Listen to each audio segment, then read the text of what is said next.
these my eyes on. I can see everything. What's your name, sister? Trayshawn. Nice to meet you, sister. I am brother and elder Ma'ad. Okay. How'd you hear about us? I see you outside. All praise the Most High that you decided to come in. Okay. Um, it's actually glad that you came today. I don't know what your beliefs are or how far you are in the scriptures or how involved you are in the scriptures. But today is actually a great day to come for those who don't know a lot about the Most High, but think they do. Because a lot of people say, well, what laws are we supposed to follow? So today we're going back to the basics, all right? As a matter of fact, the title of the lesson of today is Jacob, it's time to return to the God of our fathers. Now, to a lot of people outside of the so-called no, that title could be puzzling. Like, who is Jacob and who is our fathers? Okay? Well, Jacob, many people today are, what's going on right now is the Most High, he said in 2 days he should revive his people. In the third day, we should live in his sight. Well, he given us examples like 1 day to the Most High is as 1,000 years. So 2,000, and within the time period of 2,000 years after his son's death and resurrection, he would send his spirit in the earth to revive his people who would be in a deep sleep spiritually. They have lost their heritage, their identity, in a zombie-like state spiritually. But they would have a zeal for the Most High, but not according to accurate knowledge. For he said, my people are destroyed for lack of knowledge about him.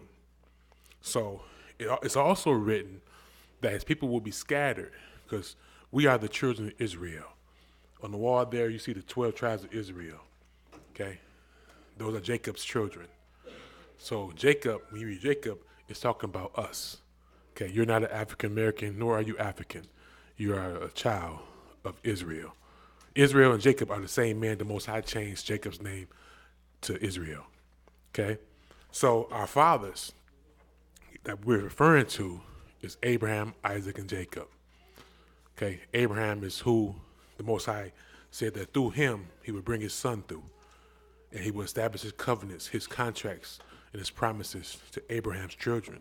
He promised Abraham that in the latter days that him and his children would rule from sea to sea. The whole earth would belong to them. But today, his children, like I said, we are in a coma-like state spiritually. So we don't even know about our promises. We don't even know who Abraham is, a lot of us. And those who know who Abraham is, we don't know that the promises pertain to us. Because as it is written in Deuteronomy and other scriptures, that his people will be scattered to another land, which we're going to read a lot of that in today's class, and will serve other gods, not the Most High. So we're going to break it down through the scriptures. And what we do here is follow the scriptures, my sister. Okay?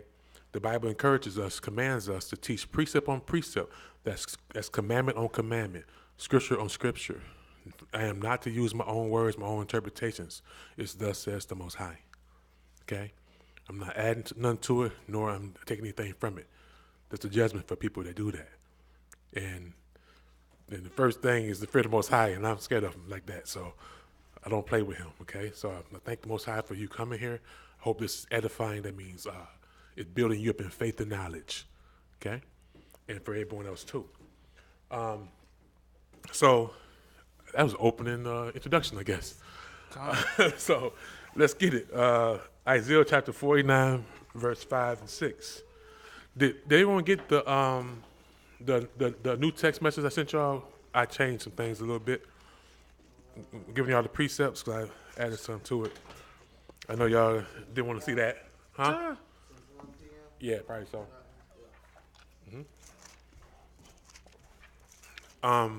So I encourage everyone in here, as we are doing anyway, but everyone that may watch this via video, I encourage you to take out your Bibles, get you a pen and pad, take notes, write down every precept and go over it again for your learning's sake, because the Bible says we are to prove all things.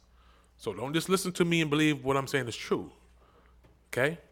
You are commanded to prove all things is true. I profess that it's true because I know it's true, but it's up to you to determine for yourself is what we're saying today is true. We compare it to whatever you are involved in. Okay? That's the responsibility of all men and women. The Most High giving us a brain, and we are to decipher truth from falsehood and follow truth. So with that, let's get started. The book of Isaiah, chapter 49, starting at verse 5. And it reads, And now, said the Most High, that formed me from the womb, to be his servant, to bring Jacob again to him. Though Israel be not gathered, yet shall I be glorious in the eyes of the Most High. Let's stop for a minute, because a lot of people think Christ brought Christianity. This is speaking about Christ and the children of Israel. Okay? Christ is the servant the Most High was talking to primarily. But in the prophets, he's speaking in multiple connotations. He's speaking about the past, the present, and the future. Okay? So Christ didn't come to bring Christianity. He came to do what? To bring Jacob back to the Most High. Okay? And that's what this lesson is today. How do we get back to the Most High? So Christ came to inform the lost sheep of the house of Israel what they had to do to get back in good grace with the Most High. And that's to keep his laws, statutes, and commandments. Okay? Even though they went to these synagogues and they thought they was taught falsehoods, Christ, when Christ was baptized, Most High spoke from heaven and said, "This is my son, whom I'm well pleased. Listen to him." Not these other pastors or ministers or Pharisees. Listen to my son. His doctrine is mine. Theirs is not of mine. Okay? And that's what's going on today. Okay? So that's our job, to awaken our people through the Spirit of the Most High, being used as vessels by him, but it's to bring us back to the Most High. And these Gentiles, the Gentile is someone outside of the bloodline or stock of Jacob. Okay? So these Romans, as they call themselves Caucasians, have hijacked our records because we are in captivity under them. So they have our records, and they have established institutions called religious institutions, and have spreaded out lies or falsehoods, right? Putting up other gods before God's people, teaching them lies about the Most High, teaching us that his laws don't matter anymore. They're done away with. Who we are don't matter anymore. Everybody can be an Israelite now. I mean, last I checked, I can't become a Chinese man. I am what I am. I can become a Buddhist. And another disclaimer, 2 disclaimers I want to make before we really get started. All right? Number 1, we are not of the so-called Israelite groups that are radical, who hate people. We follow Christ here. We operate in the fruits of his spirit. Love, joy, peace, long-suffering, those type things. We're long-suffering with all people. We will teach anyone who want to learn about our God, Ahayah, sure Ahayah. This is not a closed-off facility where white people cannot come in. They're welcome. For every Israelite out there that may hear this that don't like that, that's your prerogative. Most High told Christ for us to teach all nations, and that Christ would be ruling with an iron rod all nations. Wasn't this talking about the children of Israel? Okay? So, one more thing I want to make, a disclaimer, is, what if I say? There's no such thing, because people, I heard a brother say this a couple of days ago. I watched the video, part of the video. I've been hearing it for years, and it used to irritate my ear, but now it does. There's no such thing of converting to be a Jew. We are Jews. We're not Jewish, we're Jews. You cannot convert into a nationality. Mm-hmm. These Romans or these Khazarians, these so-called Jewish people, are not Jews. You can't convert into a bloodline. And they are not practicing Judaism at all. They're not following God's law. I don't care what they say they're doing. They are not. They hate Christ. Okay, so they're not Jews by conversion. They have created a religion and have deceived the masses of the people. Okay, they say they follow the Torah, which means law. They're not. And the Torah was not given to them. It was given to us. They have no authority to teach out of our records, according to the scriptures. For the service of God was given to the Israelites. They're not Israelites. Okay? Just to make that disclaimer, they're not Jews. They're Romans. Okay? Edomites. Their father is Esau. Okay? Let's get it. And now said the Most High that formed me from the womb to be his servant, to bring Jacob again to him. Though Israel be not gathered, yet shall I be glorious in the eyes of the Most High, and my God shall be my strength. And he said, it is a light thing that thou shouldest be my servant, to raise up the tribes of Jacob. That's why Christ said he only came for the lost sheep of the house of Israel. It's a light thing the Most High. The Most High had to revive his people because Satan did a job on them in past time as he has done one on us. So he sent Christ through a womb of a woman from heaven to bring back Jacob, to bring them back to his law, statutes, and commandments. Okay? Read. And to restore the preserved of Israel, I will also give thee for a light to the Gentiles. A light to the who?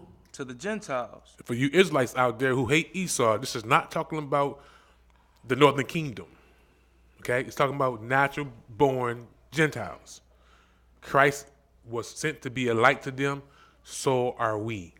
And we're going to read in this lesson today, we're going to get to a deeper meaning of that and show you how the Most High really feel about this task, about us being a light to the nations. Okay? Read. I will also give thee for a light to the Gentiles, that thou mayest be my salvation unto the end of the earth. To the end of the earth. See, a light is a guide. It helps you through the darkness. If it's dark outside, you got a flashlight, it helps you get to where you need to go. Christ is that light to the ends of the earth. Okay? Not just for the house of Israel. It's to the Jews first, then the Gentiles. Okay? Christ came and laid the foundation. His disciples, his apostles build on that foundation through the ends of the earth, teaching and preaching to all nations. Okay? Next precept. Next precept, the book of Isaiah, chapter 42, verses 19 through 25.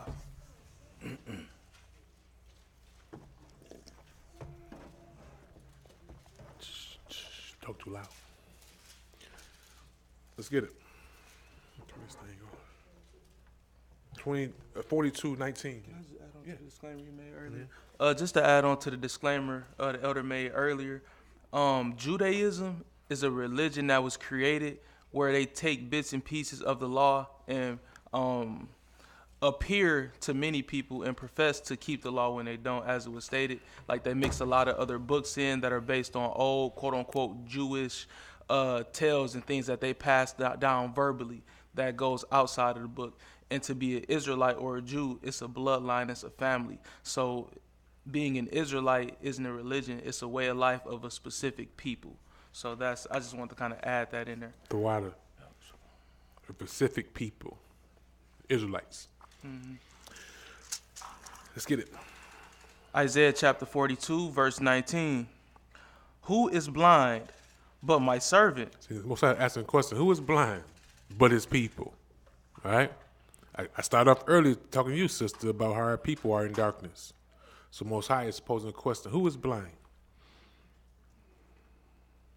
But my servant, or deaf as my messenger that I sent, who is blind as he that is perfect, and blind as the Lord's servant, seeing many things, but thou observest not, opening the ears, but he heareth not. The Lord is well pleased for his righteousness' sake.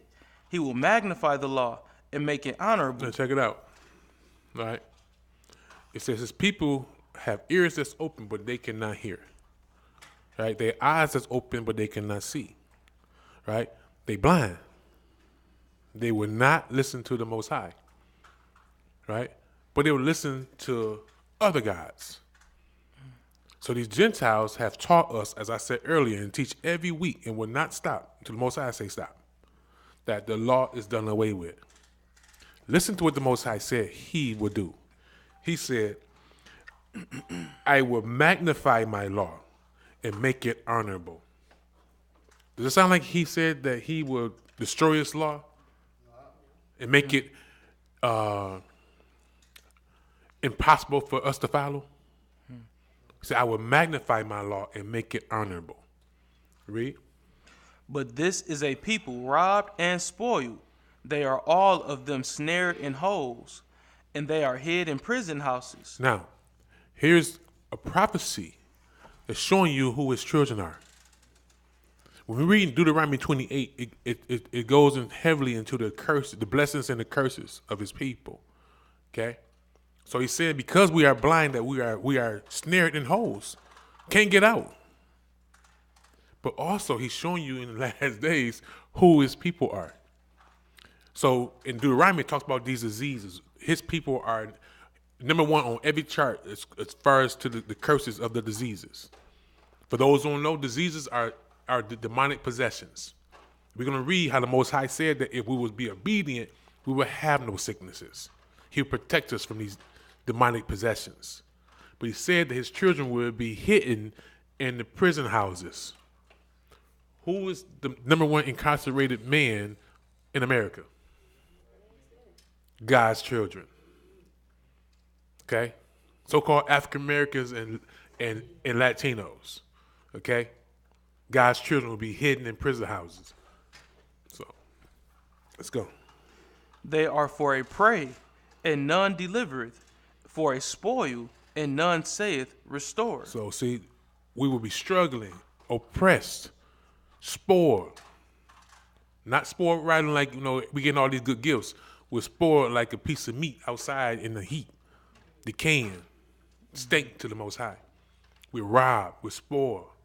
In regards of what these people try to do, no one can restore them.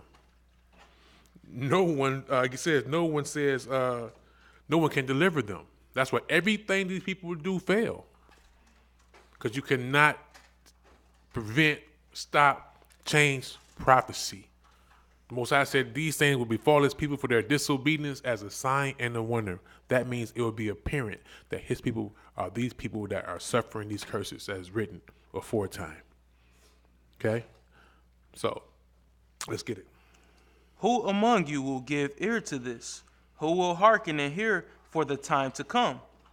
Who gave Jacob for a spoil and Israel to the robbers? Let's stop for a second, right? Most times asking the question because these people, our people, put all the blame on the white man.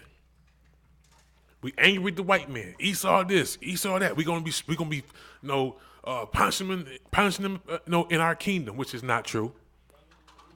Right, bang on Esau. I made a song about it. We're going to bang on Esau. Most High going to bang on you. Okay? Yeah, I hate that song. Like, we're going to bang on Esau. There will be no unrighteous in our kingdom. But we will fight these people for our kingdom. The Bible says we will take our kingdom from the heathen.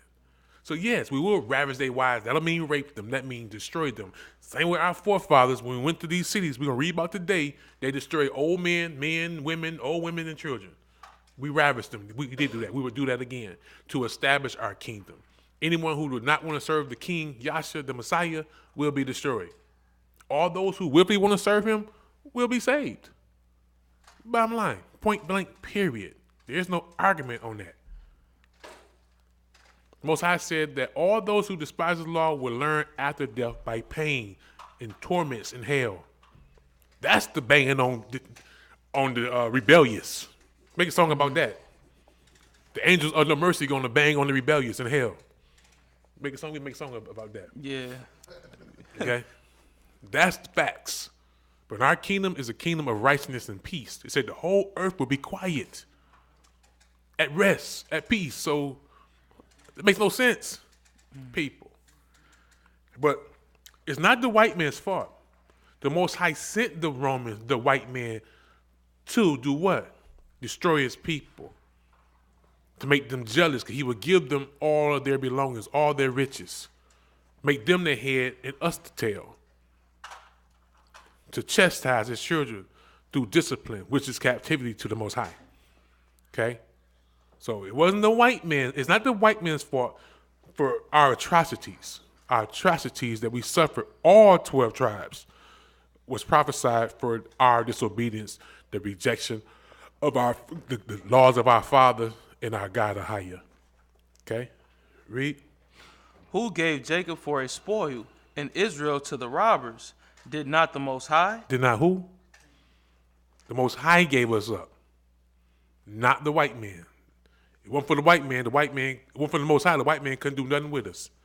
Man for man, we're stronger than they are according to the scriptures. Okay? Read. He against whom we have sinned, for they would not walk in his ways, neither were they obedient unto his law. See, there's consequences, people. He put us in captivity. We are dying by the sword for disobedience to his law. So you think he's going to change that and say that we ain't got to follow his law? That makes no sense. He does not change his heart nor his mind. His law, his counsel is forever. Hello. Let's get it. So this is why we're suffering, being destroyed, shot in the street, killed in these jails, and this man put his hand up in the air and get shot because of disobedience. These are signs. These are the curses of the Bible. For he said, because we would not follow his law. He prophesied, yes, brother. Oh. She knows. Hey, sister. She knows. She'll do it. She can. Let's go. Verse 25. Therefore he hath poured upon him the fury of his anger and the strength of battle, and it hath set him on fire round about, yet he knew not, and it burned him, yet he laid it not to heart. So all these things that's going on with God's people, most of us are not asking why are we suffering? Because we're pointing the finger at the wrong people. 400 years we've been blaming the white man and then begging them to restore us, to save us, treat us as human beings.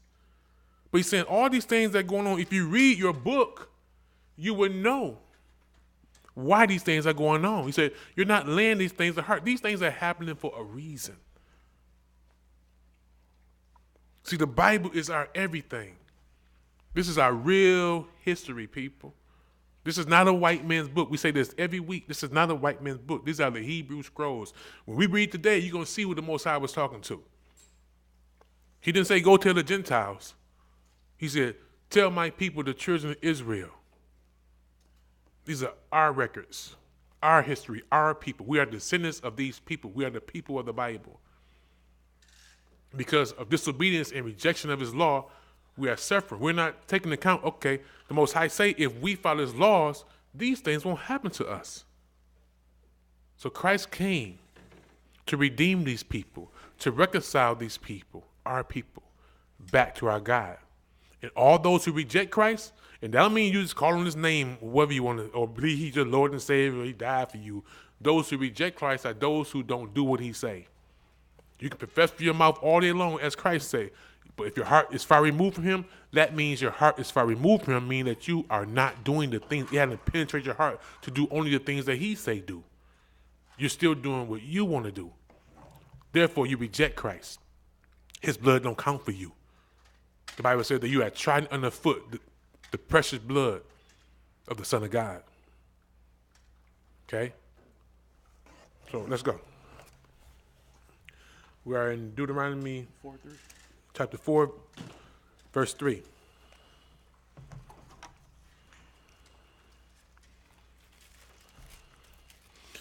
So, did we miss something? No. Did you go on 25? Yeah. Okay. I'm talking about being burned and not laying it to heart. So you covered it. Okay. Not recognizing. That was someone else. Go ahead. Okay. The book of Deuteronomy, chapter 4, and verse 3. Your eyes have seen what the Most High did because of Baal Peor. For all the men that follow Baal Peor, the Most High Ahayah, thy God, hath destroyed them from among you. See, when we read about Baal Peor, most of us don't know who that was, right? Or what it's talking about. Moses saying, you seen what the Most High did to these people who followed after this man. right? We're going to find out who this man is and what commandment did these people break. But just to put the cart before the horse, I want to explain something to our people. Because we grew up in this society where we are indoctrinated with these lies saying that, no, God loves all people. I'm not saying he hates the whole world. He hates those who hate him. That means he hates those who don't follow his laws. But the Most High said we are a holy people to him, that we are not to mix with the nations. We're going to read what I'm saying. We are not to give our sons to a Gentile's daughter or receive a daughter for our sons from another nation. We are not to interracially mingle. The Most High said that our seed is precious. It's a royal seed. We are different than all other people on the earth, whether you believe it or not. These Gentiles have lied to you. We are not all the same people. Okay? So watch what the Bible say according to what Ahayah said. Next precept. Next precept is Numbers chapter 25, verse 1 through 13. So this is a learning lesson. We're going over the law for those who want to know what the law says. One of the laws is we are not to mix with the Gentiles. We are not to be going out with some white dude, some African dude. And for those who don't know this, like I said to sister earlier, we are not African. Well, these people that we are talking about right now are of Hamitic descent. These are not white people we're talking about right now. These are Africans who will be considered today as Africans. Okay? The Most High destroyed 20-some thousand of our men for messing with Africans, showing that we are not the same people. But let's get it. The book of Numbers, chapter 25, verse 1 through 13, starting at verse 1. And Israel abode in Shittim, and the people began to commit whoredoms with the daughters of Moab. Well, I'm sorry. Right here, it's another case. The other case that we're going to get into, I think, is in this lesson, is African. This is Moab. This is the children of our brother Lot, right? Lot was the nephew of Abraham. But Lot's children did not receive us with open arms when we came through the land. So he cursed them and told Moses that none of their children forever could enter into our gates. Okay? So let's go. And they called the people unto the sacrifices of their gods. See, that's what it's all about. It's a couple of reasons why the Most High, first he said that we are not to mix our seed. But he said when you deal with these other nations, people don't understand, other nations come with other gods. These Africans don't serve the Most High. They serve fallen angels. These white people don't serve the Most High. They serve fallen angels, which the lesson is going to bring out. So when you deal with these people, you start to adopt their customs. And their customs, everything on earth is religious. Nothing with these holidays are religious. Their sacrifice is to other gods. Listen to what the Most High said. Read. Yeah. Can I get that precept real quick? 1 Corinthians 10:20. No, it's in here. Okay. And they called the people unto the sacrifices of their gods, and the people did eat and bowed down to their gods. So our forefathers that got led astray with these women, not only in the mix with them, but he started serving their gods, celebrating their holidays, right? Read. And Israel joined himself unto Baal Peor, and the anger of the Most High was kindled against Israel. And the Most High said unto Moses, take all the heads of the people and hang them up before the Most High. Do what? Take all the heads of the people. This is your God of love, people. The same God y'all say won't destroy you because he know your heart. He said cut their heads off and do what? And hang them before the Most High against the sun. Hang them towards the east. You hear that? For sleeping with another race. Cut their heads off and hang them towards the east. That's the God that created the heavens and earth. He's no joke. He's not the old mushy God that forgive all that you do. He don't. He received true repentance and those who come back to his law. He don't accept your apology and you avoid and deny his laws. Okay? Read. That the fierce anger of the Most High may be turned away from Israel. And Moses said unto the judges of Israel, slay ye every one his men that were joined unto Baal Peor. And behold, one of the children of Israel came and brought unto his brethren a Midianitish woman in the sight of Moses, and in the sight of all the congregation of the children of Israel, who were weeping before the door of the tabernacle of the congregation. And when Phinehas, the son of Eleazar, the son of Aaron the priest, saw it, he rose up from among the congregation, and took a javelin in his hand. And he went after the man of Israel into the tent, and thrust them both through, the man of Israel and the woman through her belly. So the plague was stayed from the children of Israel. And those that died in the plague were 24,000. And the Most High spake unto Moses, saying, Phinehas, the son of Eleazar, the son of Aaron, the priest, have turned my wrath away from the children of Israel, while he was zealous for my sake among them, that I consume not the children of Israel in my jealousy. Wherefore say, Behold, I give unto him my covenant of peace, and he shall have it, and his seed after him, even the covenant of an everlasting priesthood, because he was zealous for his God, and made an atonement for the children of Israel. What? No, I got that's it. Next precept, where we at? Deuteronomy 7:3. Mm-hmm.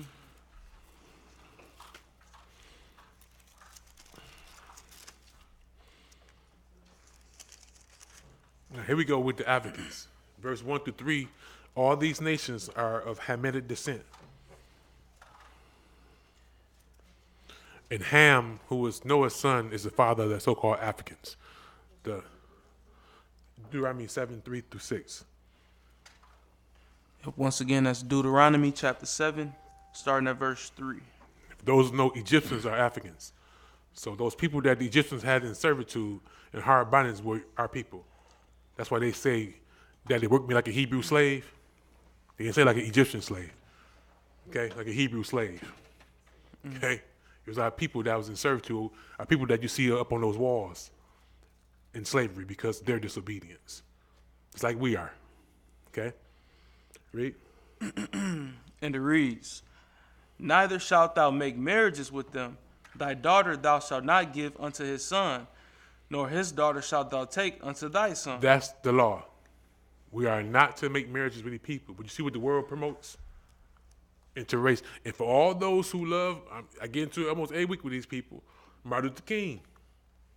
For those who think he was such a great man, believe what you want to believe, they taught you that mess. The Most High said, which we're going to get to shortly, we are a holy people. That means a morally separated people. We are not to join to these people. What was his dream all about? I have a dream that one day my children will be playing with these little white boys and girls. Right? That's not what the Most High said. They used that man as a tool to break God's law, to have us mingle with the people. And now we are snared with their religions, Christianity. Okay? That's not a religion of the Hebrews. Christianity is a Roman religion. Roman. But y'all don't care because y'all been taught it don't matter. It does matter. These people come with other gods. That's why the Most High said again, we will be traded as bondmen, sold as bondmen and bondwomen, and be in another land serving their gods. Wake up. Their gods, not him. Christianity is their God. Your Jesus is not the Messiah in the book. We're going to show you that. What y'all teach about so-called Jesus so-called that's in this Bible, Yasha, he don't condone what y'all Jesus do. Yasha was no joke, just like his father. He exemplified his father's laws. He established it, and he taught it, commanded it. He says, like my father has commanded me, I command you. He that love me will do what I say. He that don't love me won't do what I say. And I come quickly and give all men his reward, whether he obeyed or didn't. That's Yasha, the true Messiah. Okay? We're going to show some pictures in a minute about your counterfeit Jesus. Okay? And a lot of people get upset when you talk about their Jesus, but Jesus is a God that was given to you. Okay? Let's go. Verse 4. For they will turn away thy son from following me, that they may serve other gods. So will the anger of the Most High be kindled against you, and destroy thee suddenly. See, I told you everything is religious. So it's not just you going to hang out with little white friends, or little African friends, your little Chinese friends. They will turn you against the Most High. Their ways are not the ways of the Most High. Read. Verse 5. But thus shall ye deal with them. Ye shall destroy their altars, and break down their images, and cut down their groves, and burn their graven images with fire. See, he's talking about their gods. These are idols. The gods of the nations are idols. He said the first thing you do, you go burn and destroy all their religious idolatry. Anything represent the gods that they serve. Because they don't serve him. He's a living God. These idols don't see, don't speak, don't move, don't do nothing. They are formed with the hands of men.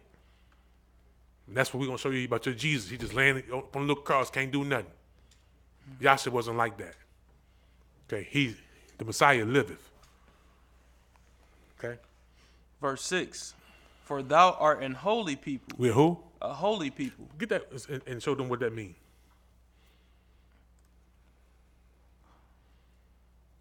Holy. And that comes from the Strong's number H6942. So that's the Hebrew word for holy, which is kadash, which means sacred, ceremonially or morally. Holy one, saint, etc. Morally clean. Morally clean. Okay? That's how we are supposed to be. Our God is morally clean, so are we supposed to be. Our God is separated from all the other gods. We are supposed to be separated. Go ahead. Yep, it's like it says from H6942, and it says more clean, ceremonially or morally, to consecrate, dedicate, hallow, keep holy, be holy, holier, holy place, etc. Purify, sanctify. We're supposed to be morally clean people. The only way we can be morally clean is if we follow the Most High's laws, right? Ceremonial, we're supposed to be clean. We're not supposed to be doing Christmas and Thanksgiving and Valentine's Day and all these pagan holidays. That's not of the Most High. It's pagan, not of Christ. Read. For thou art an holy people unto Ahayah thy God. The Most High Ahayah thy God hath chosen thee to be a special people unto himself, above all people that are upon the face of the earth. See, he told you, churches don't teach you that. We are a holy people, a special people unto the Most High. He has chosen us to be a special possession above all people. That means when you're above all people, everything belongs to you. We lost that. It's written in Romans that the fall of us became the salvation of the Gentiles, the riches of the world. Everything in this earth belongs to us. But we don't know that as a nation. We think if we got a good little job that pays us a couple of dollars an hour, and we're doing better than the next piece of dirt, who's in captivity as well. I say piece of dirt because we are pieces of dirt. But we're crabs in a bucket. Think we're achieving something in Satan's system when the whole earth belongs to us. We are destroyed again for lack of knowledge about ourselves and the Most High. We have a promise by the Most High. We have a covenant by the Most High, given to our fathers, that those that are obedient will own and rule the whole earth.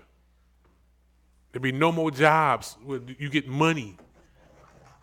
The earth will produce her fruit and minister to mankind like it was created to do. There's a tree that grows that we will cut down and build a house and have occupancy. There's trees that will produce fruit and we will eat. We will plant and the ground will produce vegetation. We will eat. Not being oppressed to build someone else's kingdom or company.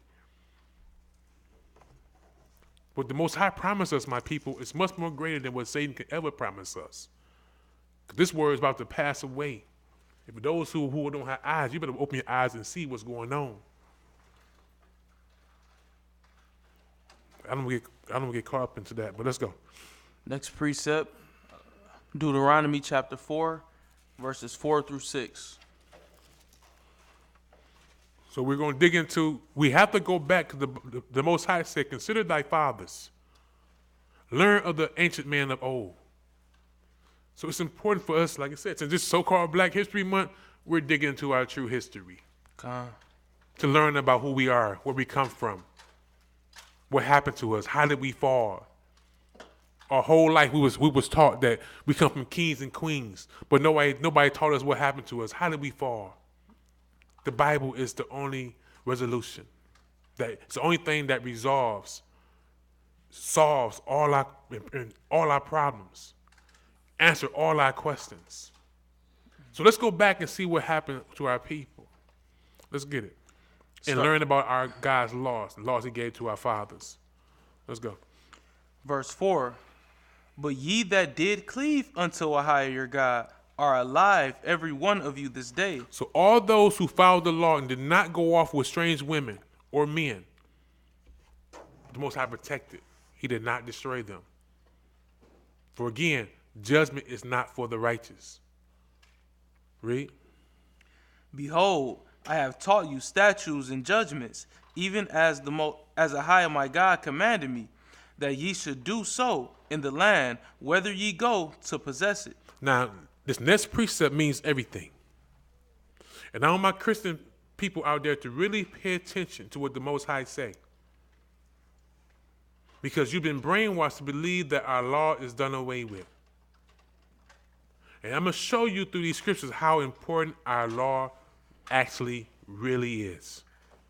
Listen to what the Most High say and ask yourself, why am I saying this law is done away with?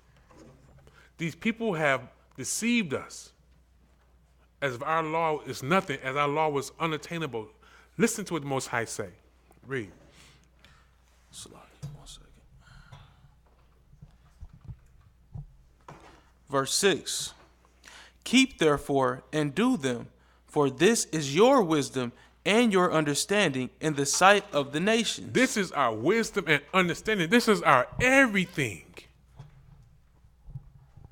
Our everything. This is what put us above all nations, the knowledge of the Most High.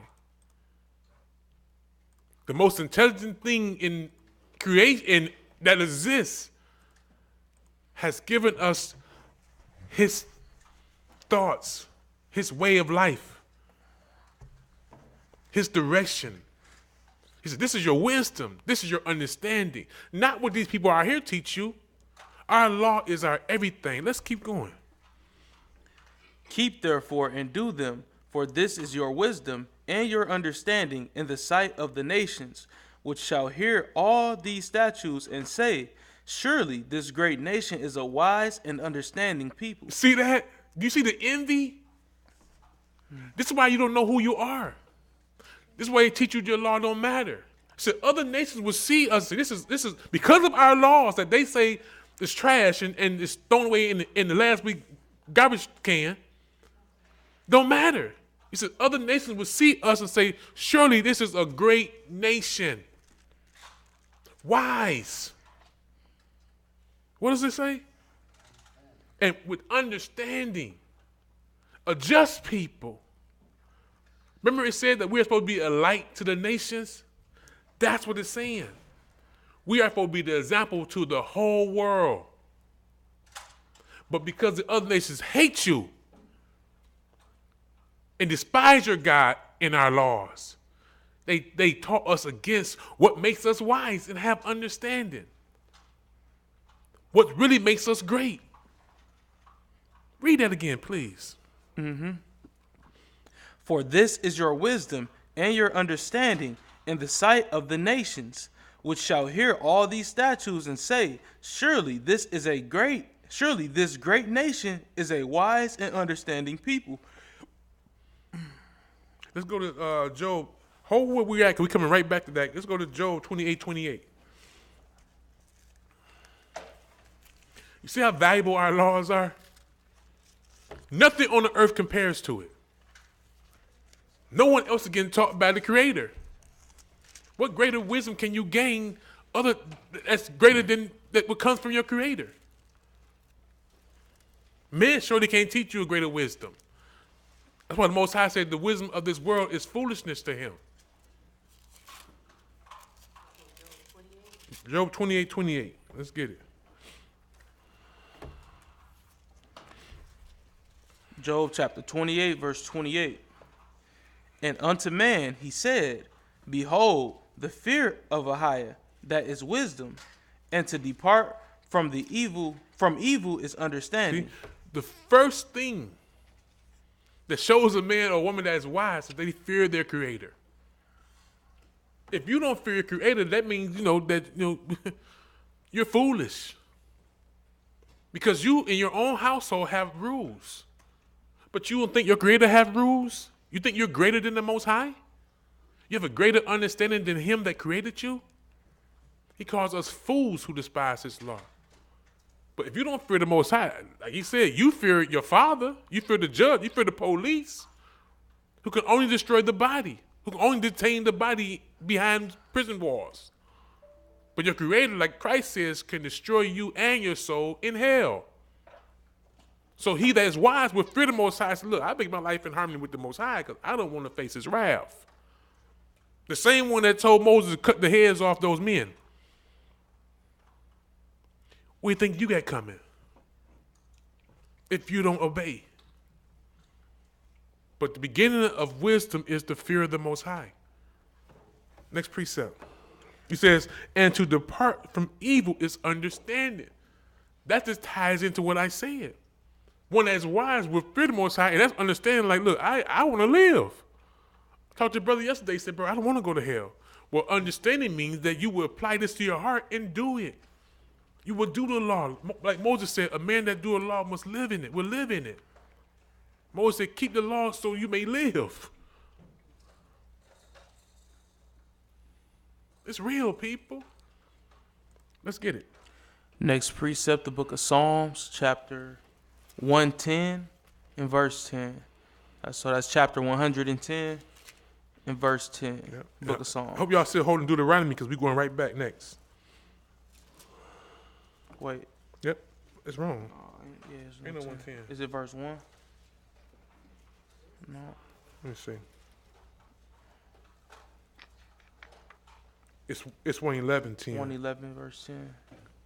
Salakia, or excuse us, that's chapter 111 verse 10.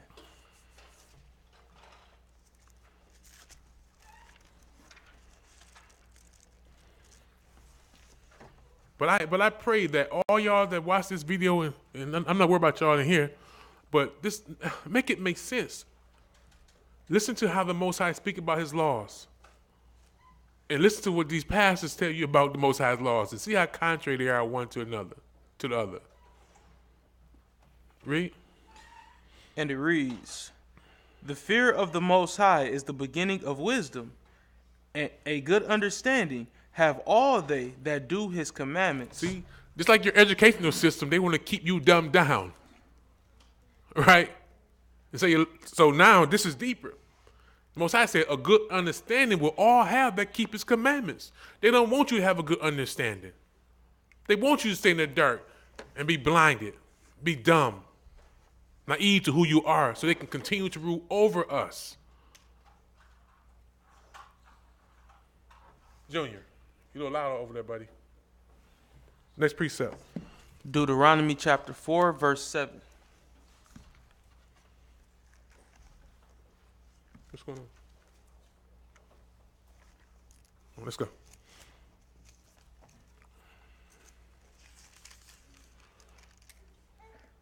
It is a real privilege, my people, to be chosen by the Most High and have our God as the. See, people don't understand. They think it's only one God.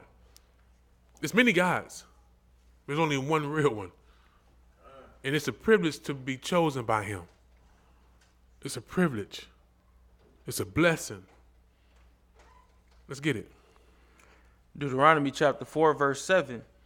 For what nation is there so great, who hath God so near unto them, as the Most High our God is in all things that we call upon him for. So they're saying, see, at this time the Most High was not standing still. He was in action, doing things in the past so that we will learn how he is and who he is, how he operates.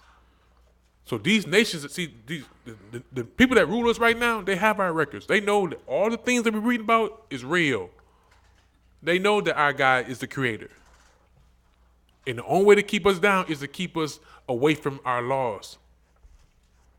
They said, what nation has a God? They got gods who can't do the things that our God do. Mm-hmm. He said, what nation do have a God so near to them that when they call on him, he come and does? So what is one of those things? Let's get it.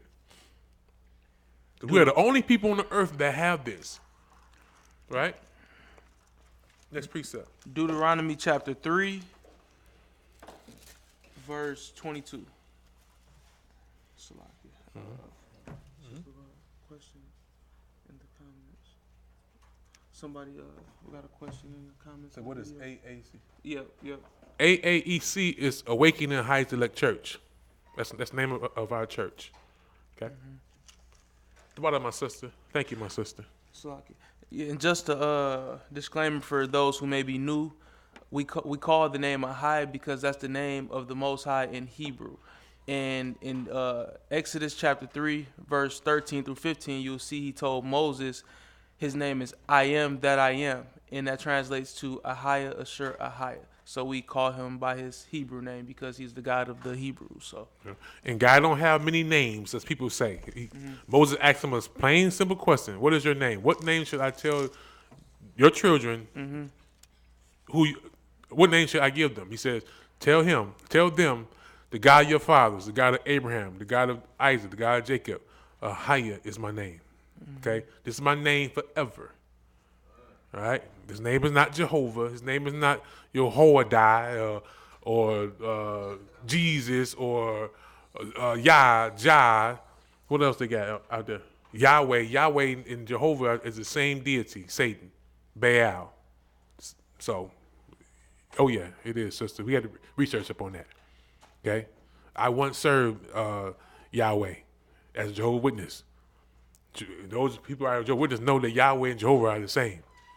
Okay, and that's the same God of prosperity that our people failed to in the wilderness when Aaron built that golden calf. That's Baal, Satan, the God of the Canaanites, the God of Esau. Okay.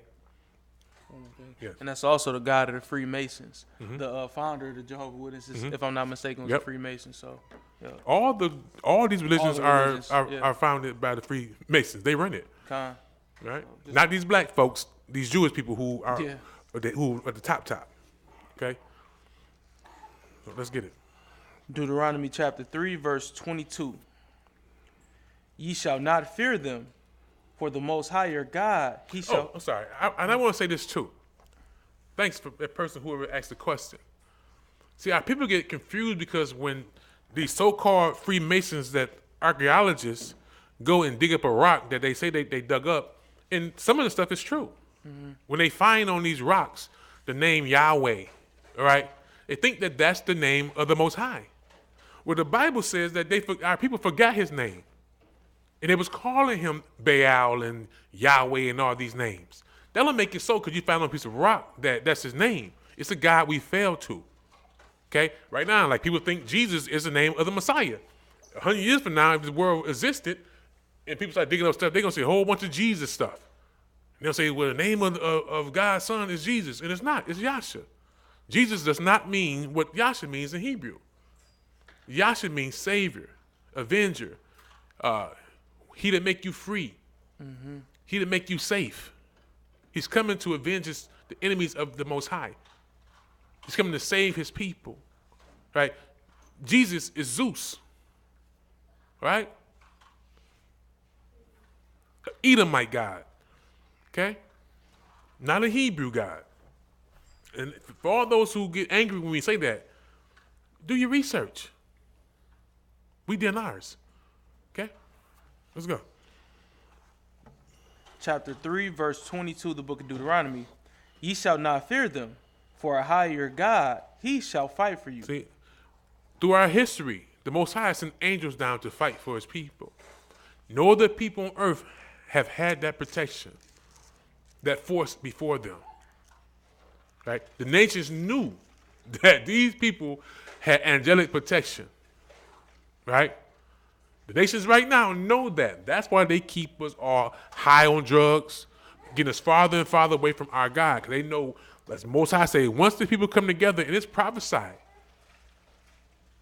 the valley of dry bones, which is the whole house of Israel, are waking up. He says that they will stand up, an exceedingly great army. That's what the nations are trying to prevent by brainwashing you in your religions. They're trying to stop the prophecy of the Most High of God's people waking up out of their coma and coming back to be righteous men and women, regal people. Okay? But they can't stop prophecy. We're waking up and we're spreading this gospel as we speak. Next precept. Let's get it. Deuteronomy chapter 4, starting at verse 8.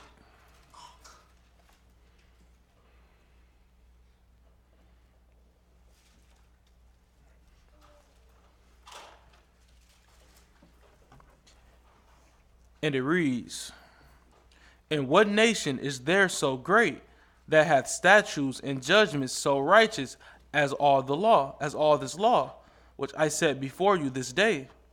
Only take heed to thyself, and keep thy soul diligently, lest thou forget the things which thine eyes have seen, and lest they depart from thy heart all the days of thy life.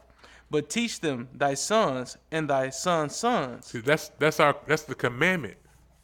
We're supposed to learn the law ourselves and teach it to our children, and be examples of righteousness for our own families first. We're to teach our sons the Most High's laws, not the nation's laws, not the nation's statutes and ordinances, their pagan holidays and their pagan ways, the Most High's ways. He said, keep thy soul diligently. Protect your soul against these evil forces that come through these people. Read.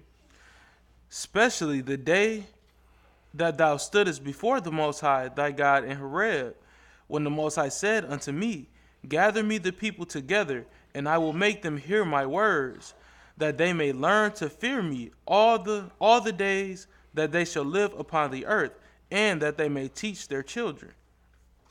And ye came near and stood under the mountain, and the mountain burned with fire unto the midst of heaven." Now, this ain't your normal fire, right? This is fire from heaven. This fire is different than any fire that ever been up on the earth. I'm sorry, he has sent it down a couple of times and devoured some people, consumed Aaron's sons and swallowed up some sacrifices, right? So the Most High showed he showed a sign to his people that'd be different than anything that they ever saw. So they wouldn't be confused with this, with a volcano erupting. If those who think this ain't real, right now this mountain is still black as this microphone. Which car's right here? Pop filter. Right now, to this day. Okay. In Arabia, I think that's where it's at. It's in Arabia. That mountain's still on the top, crispy. Okay. It's not a volcano.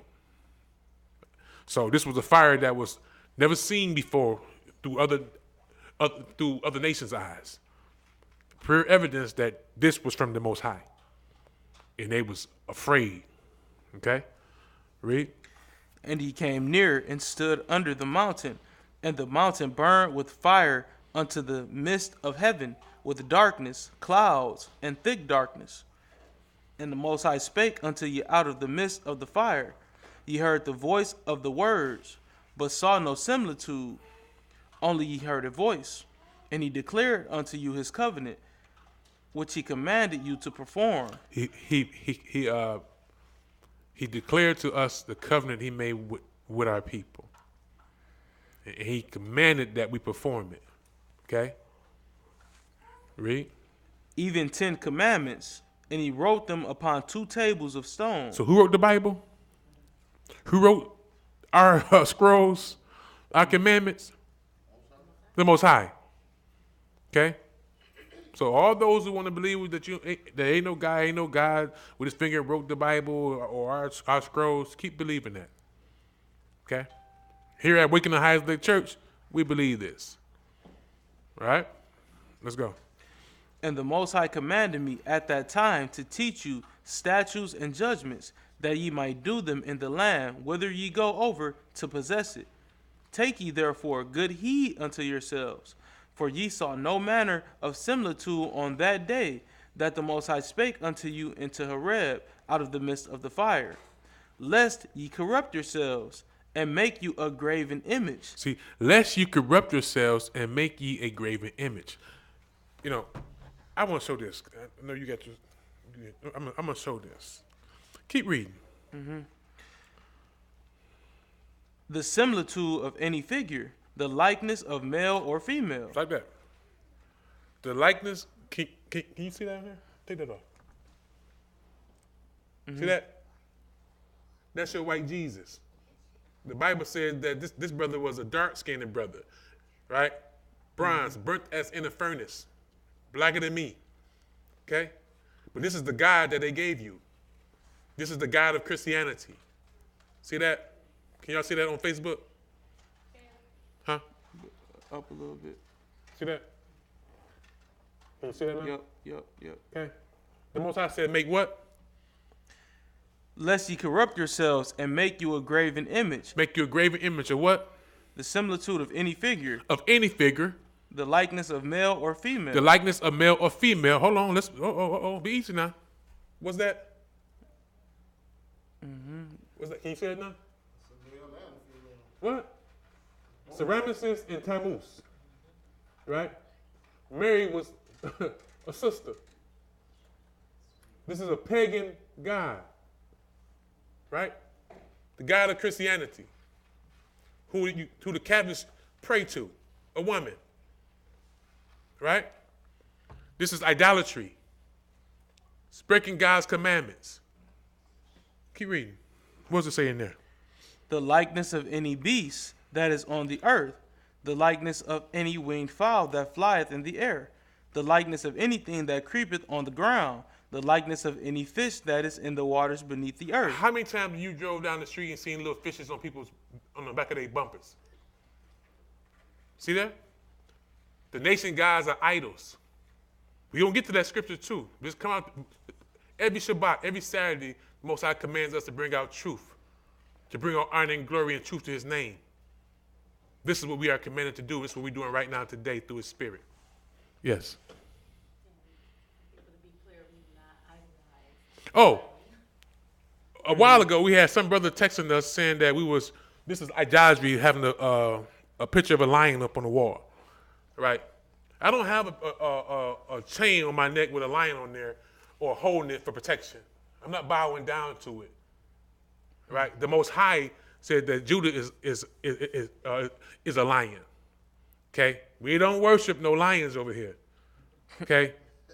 But that Jesus piece, millions of people put trust in it. That's bowing down to it, okay? The water for that, sister. Verse 18.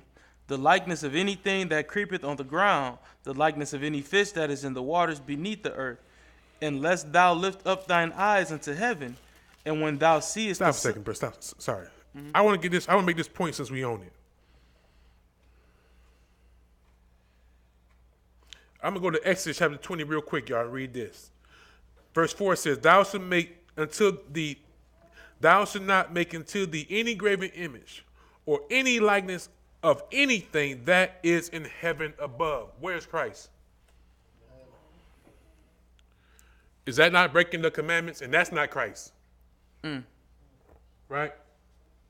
And see, the Most High said that we would serve wood and stone. Wood is Christianity, and the stone. I'm gonna show you right. I'm gonna show you right now, and I'm gonna show you later on. That's the stone the Most High was talking about that He foresaw in the future when He considered our end. Can y'all see that? Mm-hmm. See, y'all may say that you're not worshiping it, but the picture speaks 1,000 words. Okay? If all those that say, aren't we supposed to look up to Jesus? Right? The Bible said, make no graven image of anything that's in heaven. It's idolatry. Proof, again, we're serving the gods of the nations. We're going to get to the scriptures and show you that all the gods of the nations are idols. Our God created heaven and earth and all that therein. Okay? Let's get it. Unless thou lift up thine eyes unto heaven, and when thou seest the sun, and the moon, and the stars, even all the host of heaven, shouldest be driven to worship them, and serve them, which Ahayah thy God hath divided unto all nations under the whole earth. See, the Most High put the fallen angels over all the other nations. They're the rulers of the earth. They're the rulers, the fallen angels that came down here with Satan. The third of the angels and the 200 that you probably don't understand. Not saying you're ignorant, but some people are naive to the fact that 200 other angels made an agreement in Noah's day and in Jared's day to come down and have sex with the women, and they had children that was giants called Nephilims. Okay, so let's just get back to the script. These are the rulers, the evil spirits that's ruling the world, and your politicians today. Most High put them over mankind, but he didn't give them over. He didn't let them rule over us. We chose to follow these fallen angels and corrupted ourselves. Read. Yes. I'm glad you said that. I was actually listening to a video the other day, and I think it was H.W. Bush, the father, I believe, but on multiple occasions, him and a lot of other politicians as well, they often talk of a threat that could possibly come from outer space, in which all nations will unite to kind of supposedly defend the earth against a threat from outer space. Well, we know that how they portray outer space and aliens and stuff is completely false. And what they're really preparing for is the coming of the Messiah, because it's prophesied that he will come through that firmament. He will crack the firmament. And that's what we referenced earlier, when the nations will be destroyed by Christ. He will purge everything, and the earth will be under rulership for 1,000 years by the Messiah and by his people. So I just wanted to throw that in there because that's one thing. If you can add on to that. Yeah. As it's written, he coming with 10,000s of his saints. They're coming on fiery horses. They know that. For those who don't believe in the Bible, your rulers believe in it. They even they started to form their own little space army in preparation for Christ. Yes.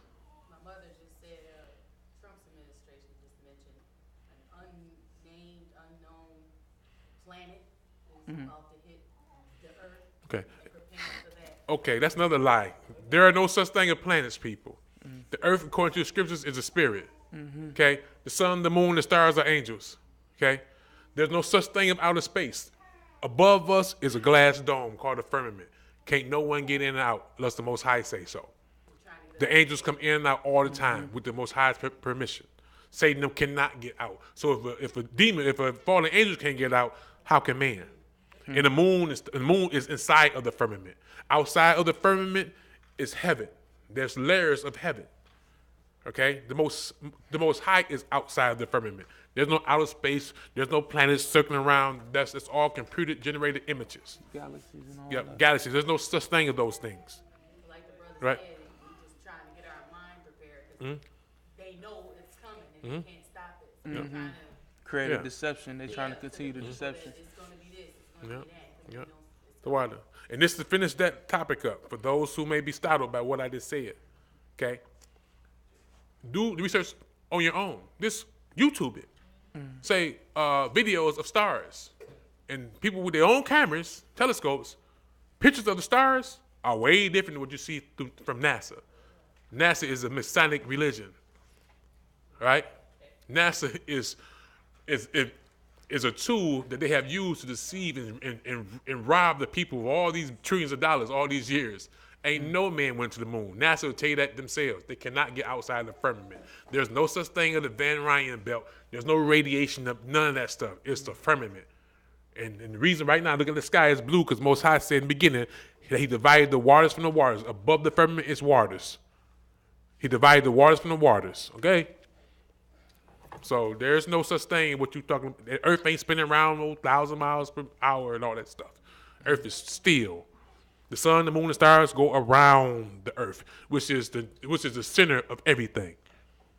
Okay? And so, as the sister just brought out, they know that the Most High said that it will be like noonday. It's going to go black. The stars will relinquish their light. And the only light the world's going to see, all at the same time, showing that the earth is flat, it's not a globe. The whole earth will see the Messiah. He'd be the only light in the sky coming. Okay? The earth was a globe. People on the bottom of the earth, on top of the earth, can't see the same thing at the same time. Mm-hmm. The Bible says the earth is flat. Okay? Mm-hmm. It's a circle, but it's flat. He spread it out like a tent. You can't spread it out on a globe. You spread some out on something that's flat, and you go inside and lay down. Mm-hmm. Okay? Earth is flat. Established and immovable. Established and unmovable. Okay? Right now, we're not spinning, people. Don't let NASA continue to deceive you. If we were spinning that fast, I think it'd be some dizzy people. We'd be passed out right now. Okay? It flew off something. Right? I mean, if it was spinning, like we say all the time, why the clouds ain't moving? Mm-hmm. We spend 1,000 miles a minute, y'all. Why the clouds just, like when if you go past a factory, the steam and the smoke is just going up in the air. It ain't, you know what I'm saying? But we don't think. Like I said, like in the beginning of this class, we're like zombies in a coma. Whatever masters say, we believe. These Masons, whose God and Father is Lucifer, has done a wonderful job with deceiving the masses. As the Bible says, Satan has deceived the whole world. Okay? But let's get it. Sister. Next precept, Ecclesiasticus in the Apocrypha, or Son of Sirach, chapter 17, verses 17 through 21. The ruler they're speaking of are fallen angels, right? Christ said that the ruler of this world is coming, and he's here, right? Satan rules with his brethren. This is his kingdom. Mankind ain't doing nothing but playing their role. Okay? It's not in that Bible. It is in the Bible. Mm-hmm. No, it's in there? Yeah. Okay. It's not in you guys in the back. This is coming out of the Apocrypha. This is 14 books of the Bible that they took. 14 records from our scrolls that the Roman Catholic Church took out back in the 1800s. They took out a lot of books, but these are 14 that they put back in the Bible. See, for those who don't know, you see that? You see that? Yeah, and this one. I'll go up a little bit right there. Yep. The Apocrypha. Can you see that? Can you see that? Down.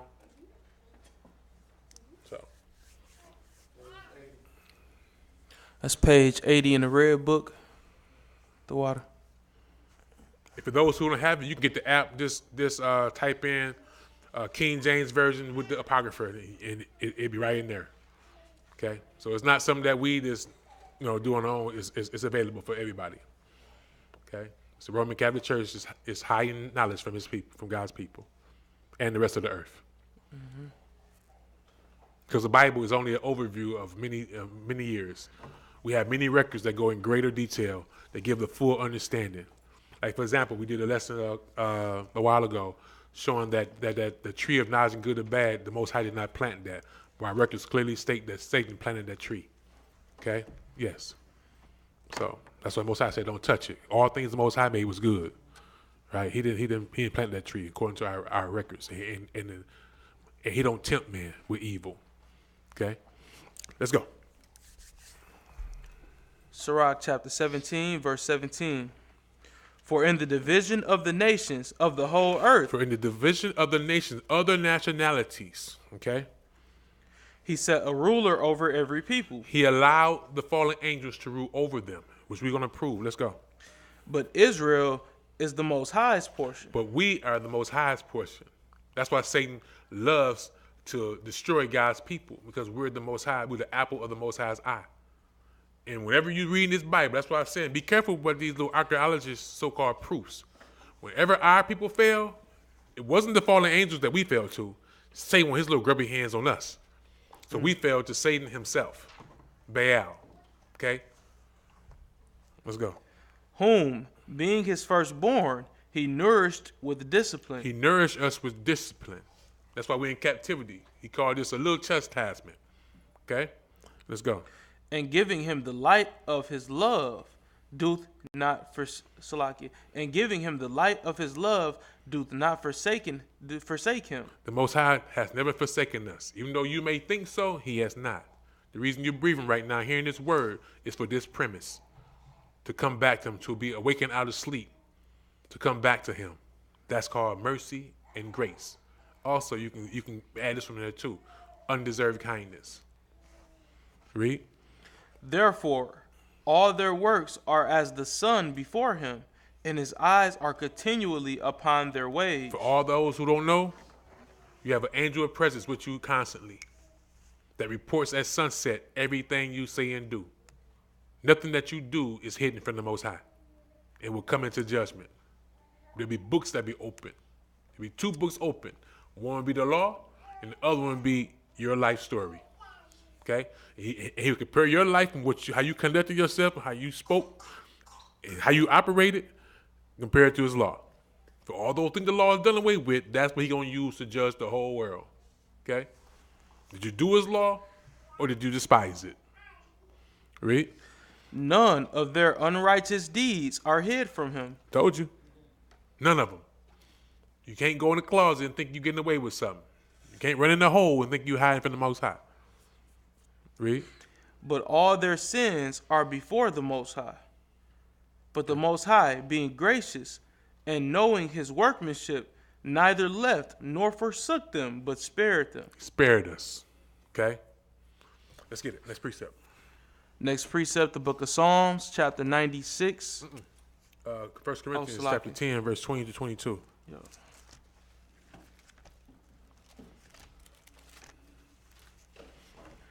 No, see, it wasn't just our words saying that these nations serve devils, fallen angels, demons, evil spirits. The Most High says it. Okay? So that's why he said don't mix with these people. Don't adopt none of their customs. Don't do their holy days. I mean their holidays, their ceremonials, festivals, and all these things that they do. Because they do all the things that they do into devils. Whether you won't believe it or not, they do. The Most High says it. Let's get it. 1 Corinthians chapter 20, 10. verse 10, verse 20 to verse 22. And it reads, But I say that the things which the Gentiles sacrifice. Now, sacrifice is a ceremony, okay? A ceremony. They celebrate. The things that they party to, the things they celebrate to, they Christmas again, they Thanksgiving, they Easter. What else they got? 4th of July, Father's Day, Mama's Day, Valentine's Day, Cousin Pete Day, right? They do what? They sacrifice to devils. To devils. And not to God. And not to the Most High. These religions do not serve the Most High. That's why all of them, the majority of them participate in these pagan rituals. Read. And I would not that ye should have fellowship with devils. So you can't say, well, I'm not celebrating Christmas. I'm just getting together with the family. You're still participating. Read. Ye cannot drink the cup of the Lord. You can't. And the cup of devils. Ye cannot be partakers of the Most High's table and of the table of devils. Do we provoke the Lord to jealousy? Are we stronger than he? Great question. Are we stronger than he? Can we fight the Most High? Can you fight the Most High? Well, you better follow him. You better serve him. Let's go. Next precept, Psalms chapter 96, verse 4 through 5.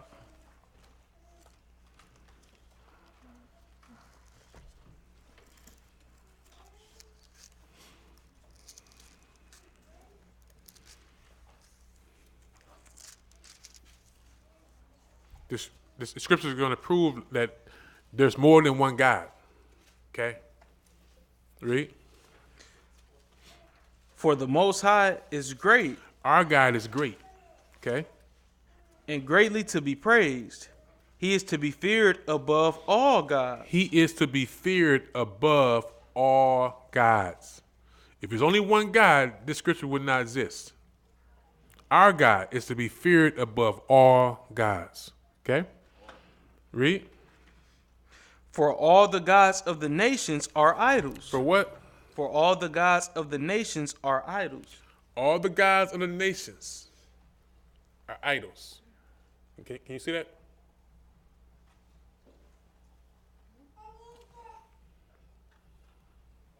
All the gods of the nations. See that?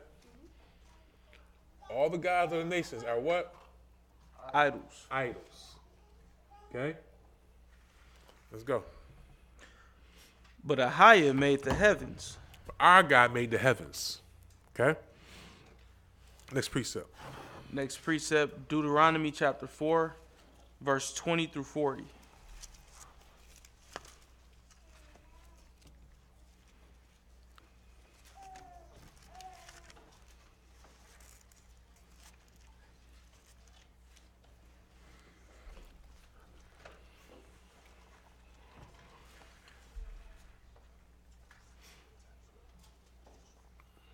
Let's get it.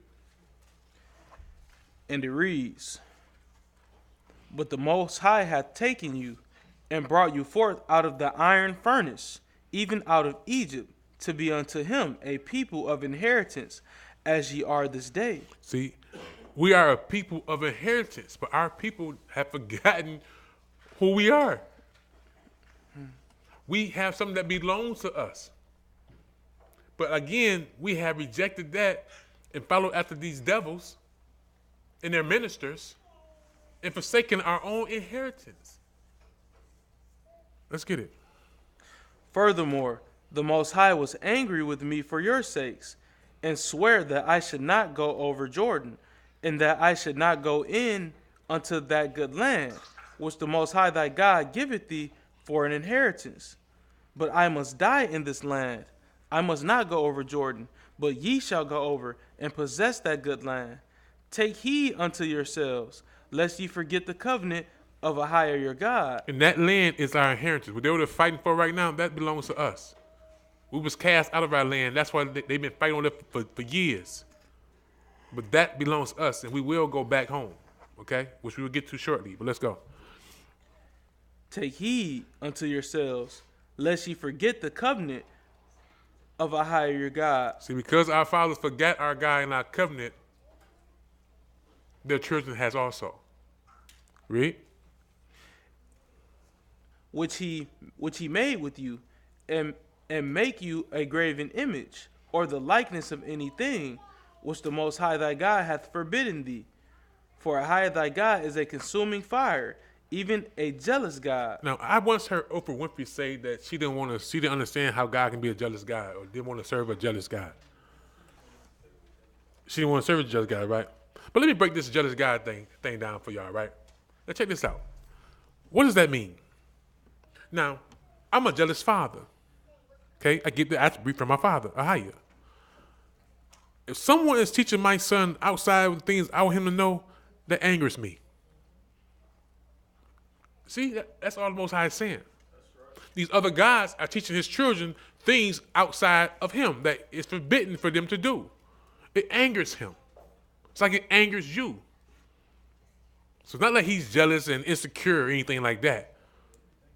He loves us and wants the best for us. And these devils don't have our best interests at heart. Okay? And their servants surely don't.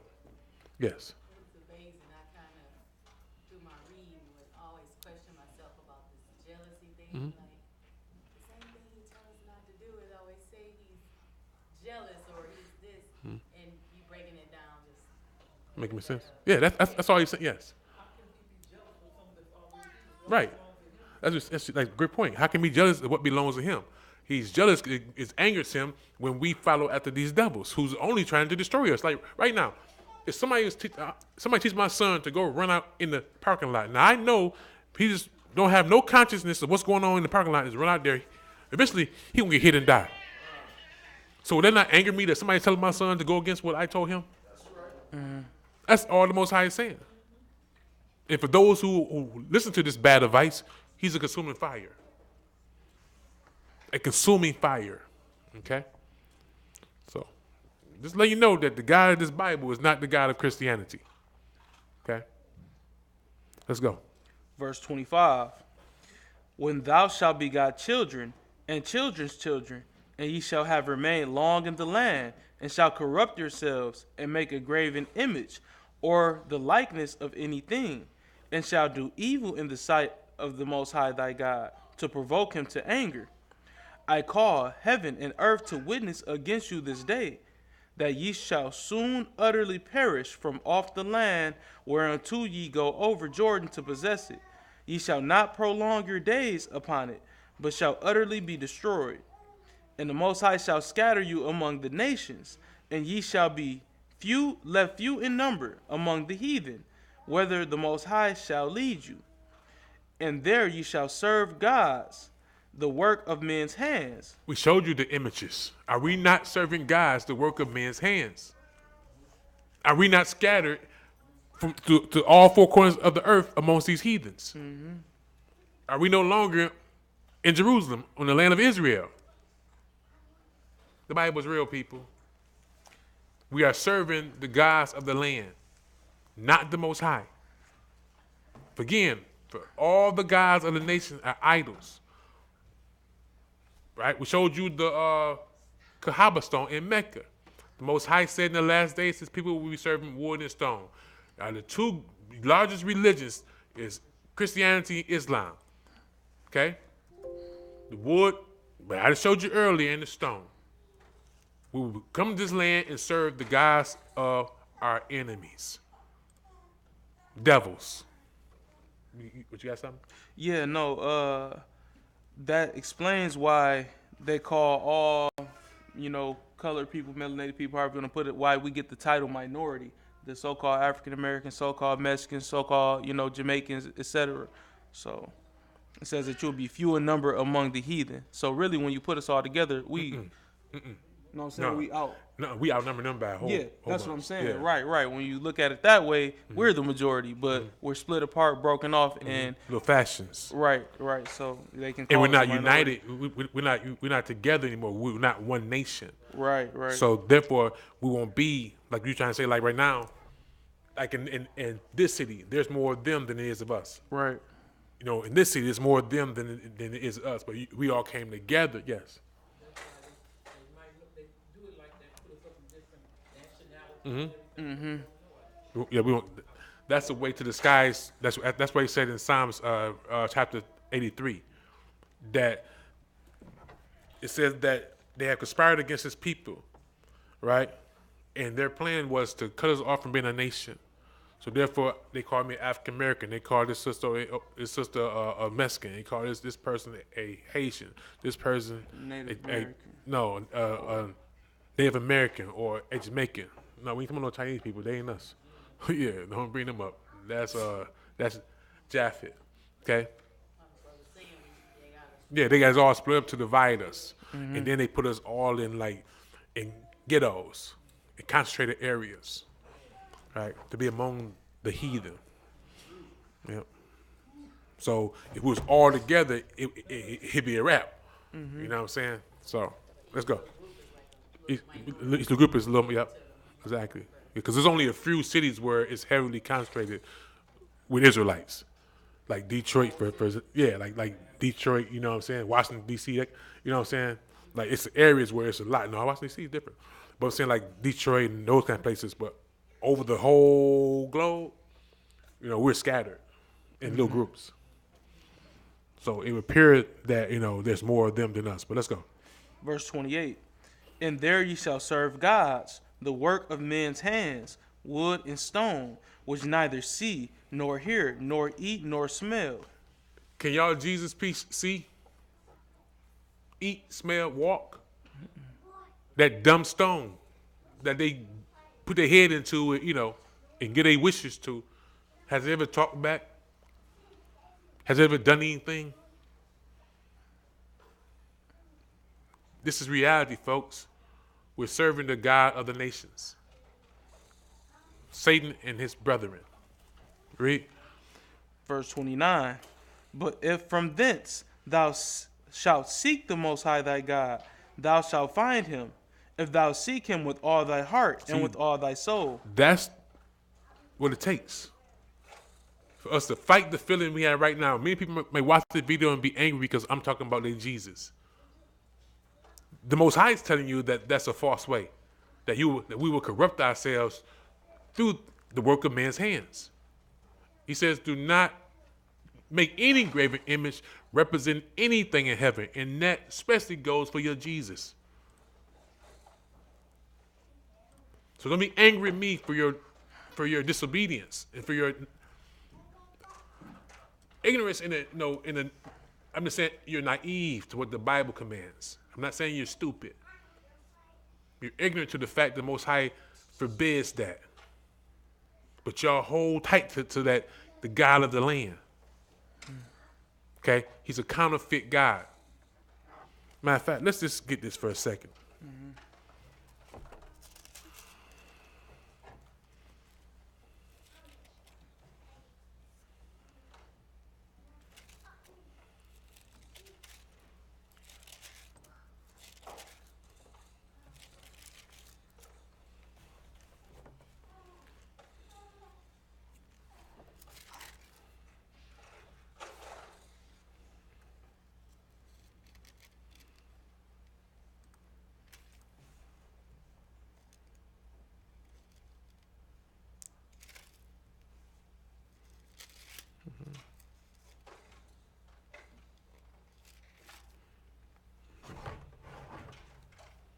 That was right there.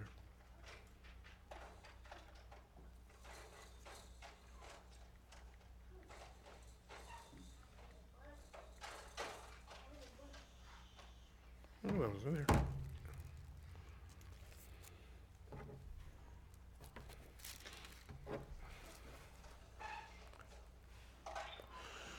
Okay. Show that picture again. There you go. Show them this one more time for them. For those who made this walked in and turned on the thing. No, You got it? No, the Jesus. I downloaded them. I don't know where it went. Oh, there you go, right there. That's good, right there. Show them that. Okay. I'm gonna read to you what the scriptures say. I'm gonna show you what the scriptures describe him as, right? It says, his head and his hairs were white like wool. Woolly means like an afro, okay? Not silky and sleek, right? His head and his hairs were white like wool, as white as snow. His eyes were as a flame of fire. I mean, he was as anger. He coming to fulfill the will and the wrath of his God and Father. And his feet likened to fine brass, as if they were burnt in a furnace. His feet likened to fine brass, as if they was burnt in a furnace. Anybody got a penny? Anybody got a penny on them? Well, y'all know what brass look like. Y'all know what a penny look like. Now imagine burning it. Our brother and Lord and Savior was a brother, dark-skinned brother. This is a Roman deity. Some people say, well, it don't matter what color it is. Well, truthfully, if you really dissect it, Christianity is really a racist religion. Racist. If race don't matter, why they put this white dude up? Could it be to psychologically enslave you or trick you to look at them higher than ourselves? When Most High said that we are to be above all people, would it be that we would think that these people are God's children, these Jewish people over in our land? If Mary and so-called Jesus are all white people, then reading the Bible, yes. Right, that's they flip-flopped it. Even in their dictionaries, white means pure and black means evil. Psychological magic. Right? Let's get it. You looking for something? Yeah. Every time I read that image, it always pops up in my head. It's like, what is that like? This like the biggest. I'm trying to find a better picture of it to show real fast. That's the God of the land. In South America, right? So, whenever these people went to a new land where Israelites were and conquered it, they always brought Christianity and they brought their gods. I wish I could blow this picture up a little more, but that's in Rio de Janeiro in South America. Can you see that on Facebook? And that is like the tallest statue of the so-called Messiah See it? on earth, which is made out of stone. It's showing you, Yeah, come closer. let me try to blow it up. It's showing you it's the fulfillment of the scripture. Because this is not the Messiah, the Son of the Most High God of the Bible. Let me blow this up real quick. And we just read about 10 times where the Most High forbade this. It's idolatry. But the nation's gods are idols. My people, it's time to wake up. It's right in our face. But we hold dear to these lies. See it? Let's get it. So we have corrupted ourselves with the nation's idols. Right? Let's go. Verse 30. When thou art in tribulation, and all these things are come upon thee, even in the latter days. Even in the who? The latter days. In our time. If thou wilt turn to the Most High thy God, and shalt be obedient unto his voice. Be what? Obedient.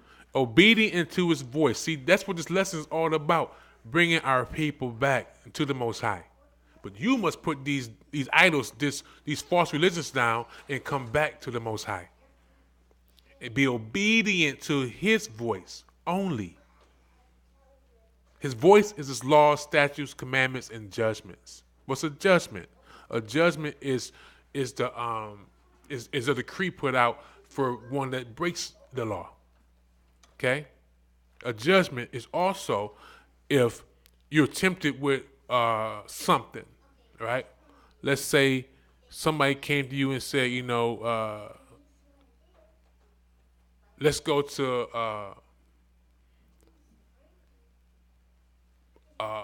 a Mexican festival. Who they had that thing on here? That thing on West Side? Yeah, Cinco de Mayo. Cinco de Mayo. Cinco de Mayo.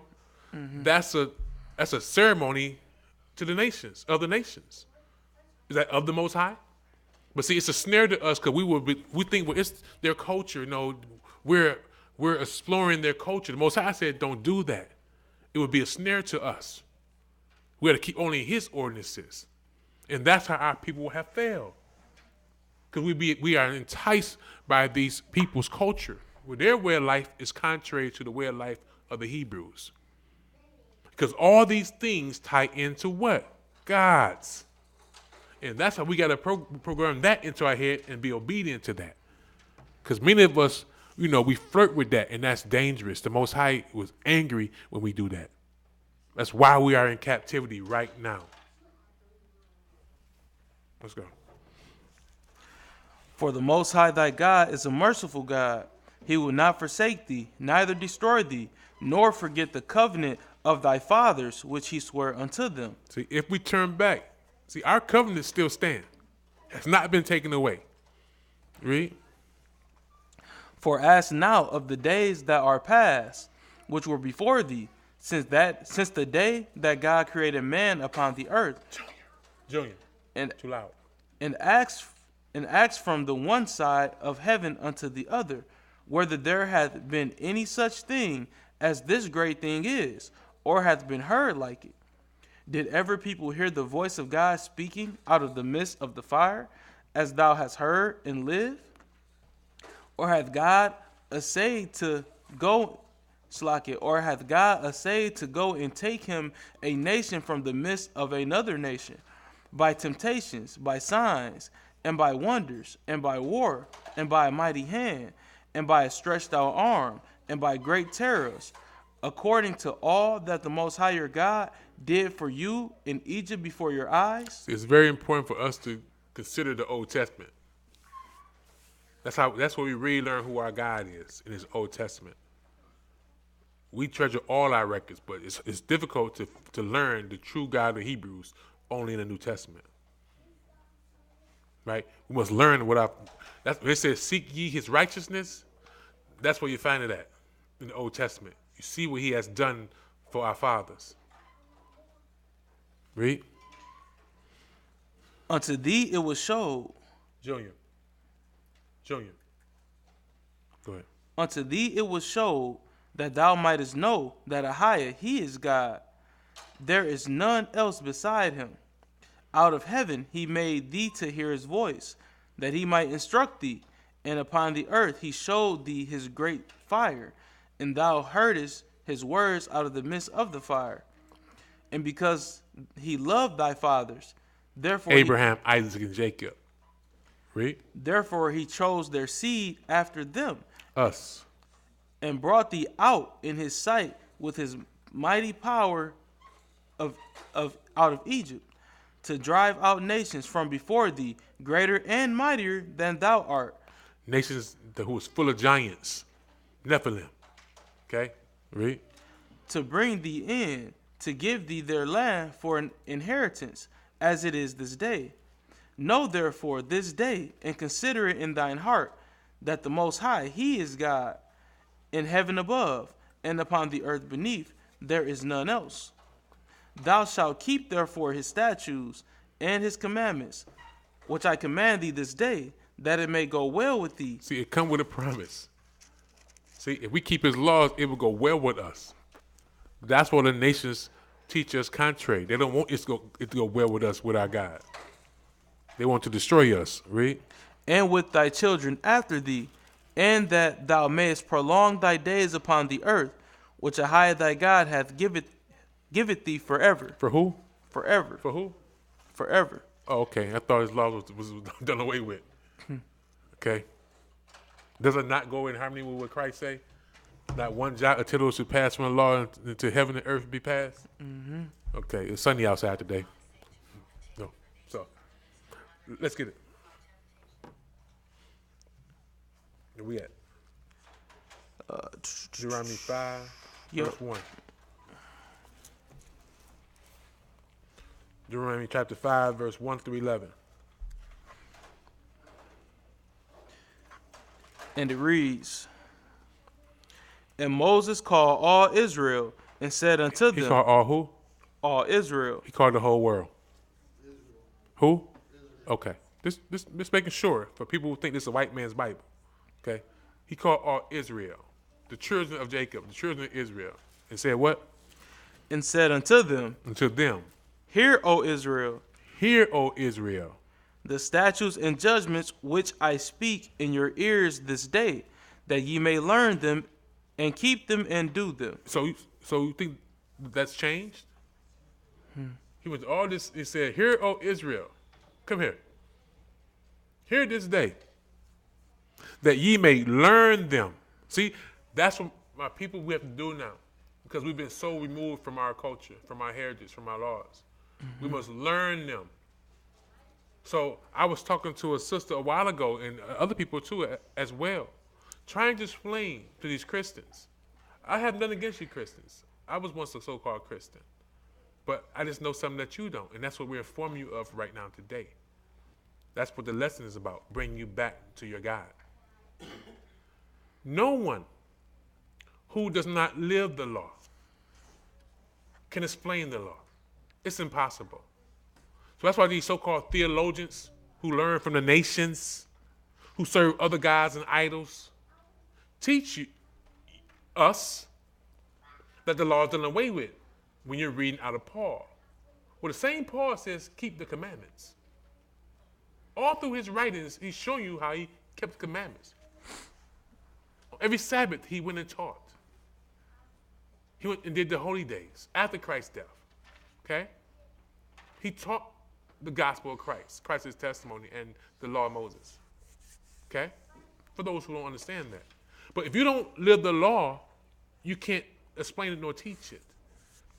See, Paul speaking to those, or he said, I speak to those who know the law.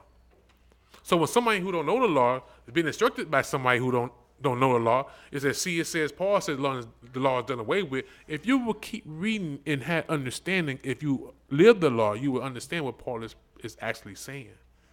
There's certain things in the law that passed away with Christ, such as the penalty of death.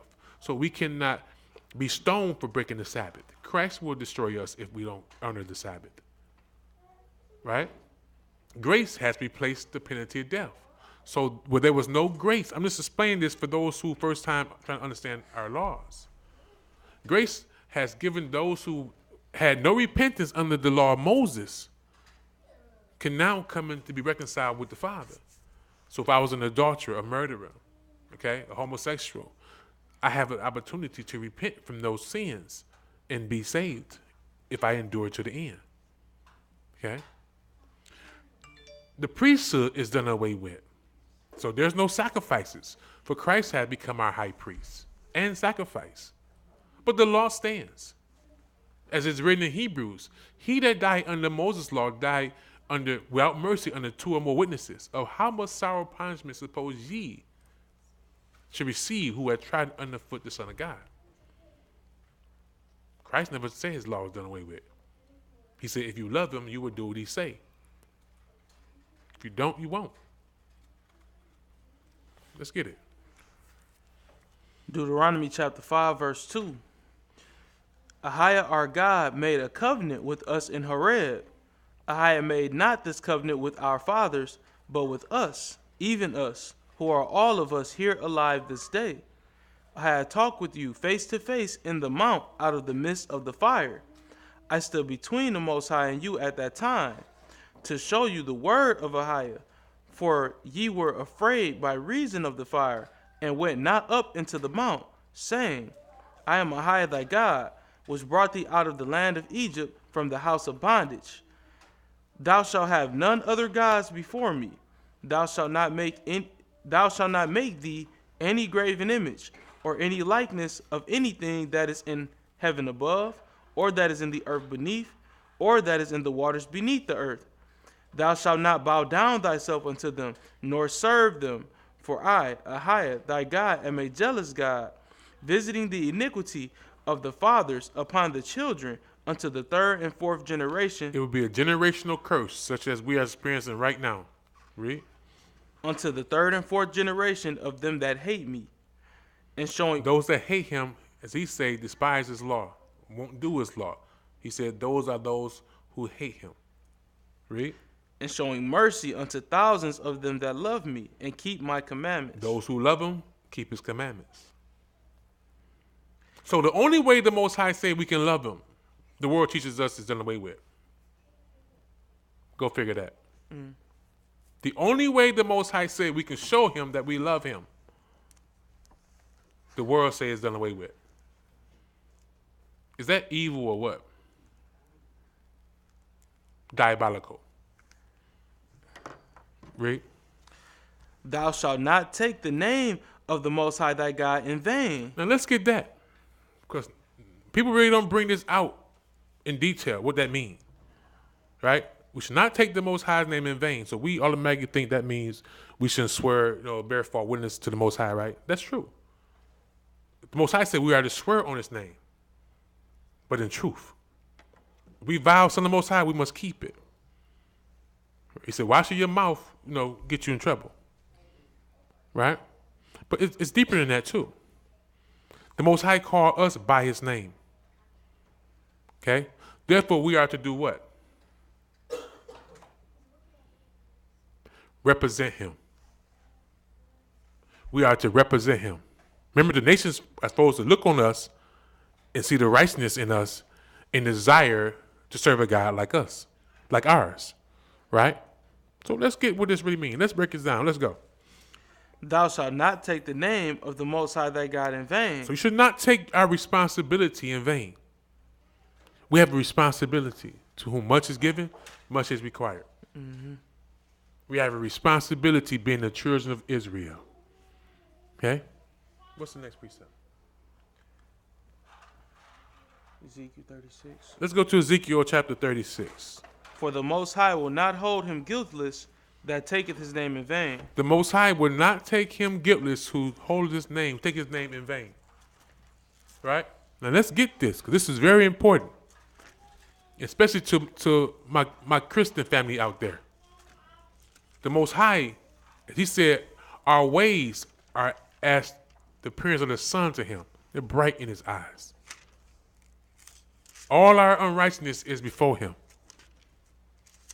Let's see how the Most High feel. Yeah. Let's see how he feels about our conduct. Ezekiel chapter 36, verse 24. The water. Everybody there? Now, and I made a disclaimer earlier. I said that we're not, the kingdom of God is not in heaven. It comes down to earth. It may be a newsflash for some of y'all, but the Most High said that land that he gave our fathers belongs to us. And we will receive, those that are righteous, those who are upright, obedient to the Most High's laws, will receive their inheritance. Part of our inheritance is that land. Okay? This is what the Most High says. Verse 24. 19. Ezekiel 36. No. Where am I? 36. 36, 24. Oh, no. 36, 19. I'm sorry. He says, and I scattered them among the heathen. For what? Our disobedience. And they dispersed through the countries according to their way. See? According to their way. As I brought up earlier today about us going to these festivals and stuff, right? Most High didn't command us to do that, but we chose to. We're still doing it because our fathers did it. Our mothers did it, right? It says, and I scattered them among the heathen, and they were dispersed through the countries. According to their way and according to their doings, I judged them. And when they entered into the heathen, whether they went, they profaned my holy name. Let me say, he will not take lightly us taking his name in vain, us taking our responsibility in vain. Okay? When they said to them, these are the people of the Most High. Look at us today. People look at our people and say, y'all claim to be Israelites, the people in the Bible? But he said he'd take our glory and make it a reproach.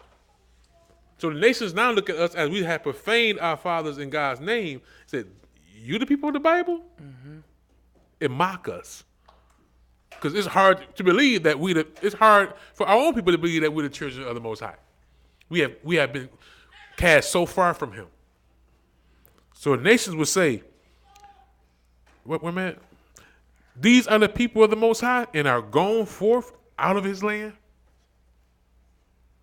But I had pity on my holy name, which the house of Israel had profaned among the heathen, whither they went. Therefore say unto the house of Israel, thus says the Most High Ahayah, I do not this for your sakes, O house of Israel, but for my holy name's sake. See, the Most High name really means something to him. People think he got all these names and they don't mean nothing. You can call him what you want to call him. No, he said his holy name. There's no S on that. His holy name, which ye have profaned among the heathen, whither ye went. And I will sanctify my great name, which was profaned among the heathen, which ye have profaned in the midst of them. How did we profane his name?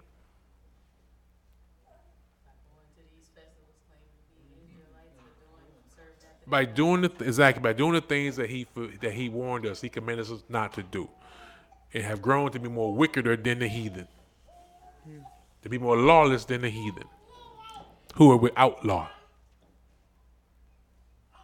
Right? We're a poor example to our own families. We are not representing him. We are representing Satan. And verse 23 again, and I will sanctify my great name, which was profaned among the heathen, which ye have profaned in the midst of them. And the heathen should know No, now check it out. This is prophecy, people. For all you Christians, especially you white folks. I'm not y'all welcome to learn this gospel. But that's what you're doing is what Paul warned you against. Boasting against the natural branches. God has not cast away his people and replaced you with us. I mean, us with you. Grafted in amongst us does not replace us. You do not receive our promises nor our covenants because that's not in the scriptures. The Most High said that he would remember Jacob in the covenant he made with our fathers. And that right now, he's talking about prophecy, and he's still calling you a heathen. He's not calling you the children of Israel. As I stated before, you cannot convert to be an Israelite. It's not a religion.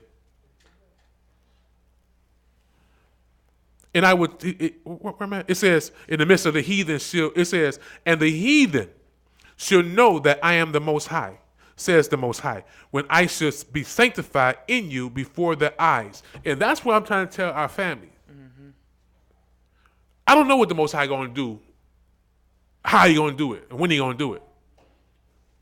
But whatever he does, as he said he would do as he did when I bring our people out of Egypt, where the whole world would know it, he's stating that the heathen would know it.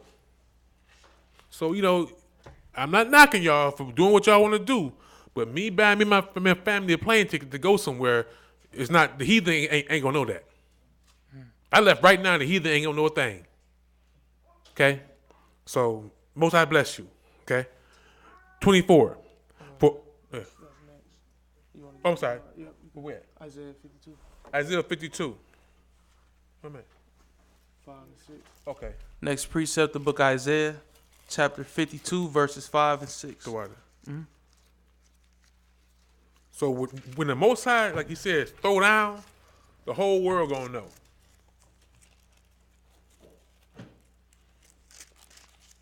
I read. Give you a little break.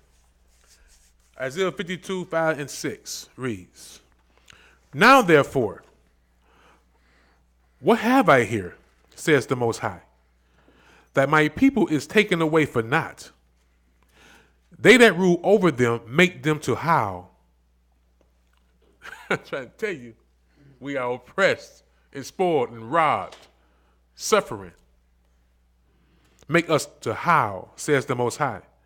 And my name continually every day is blasphemed.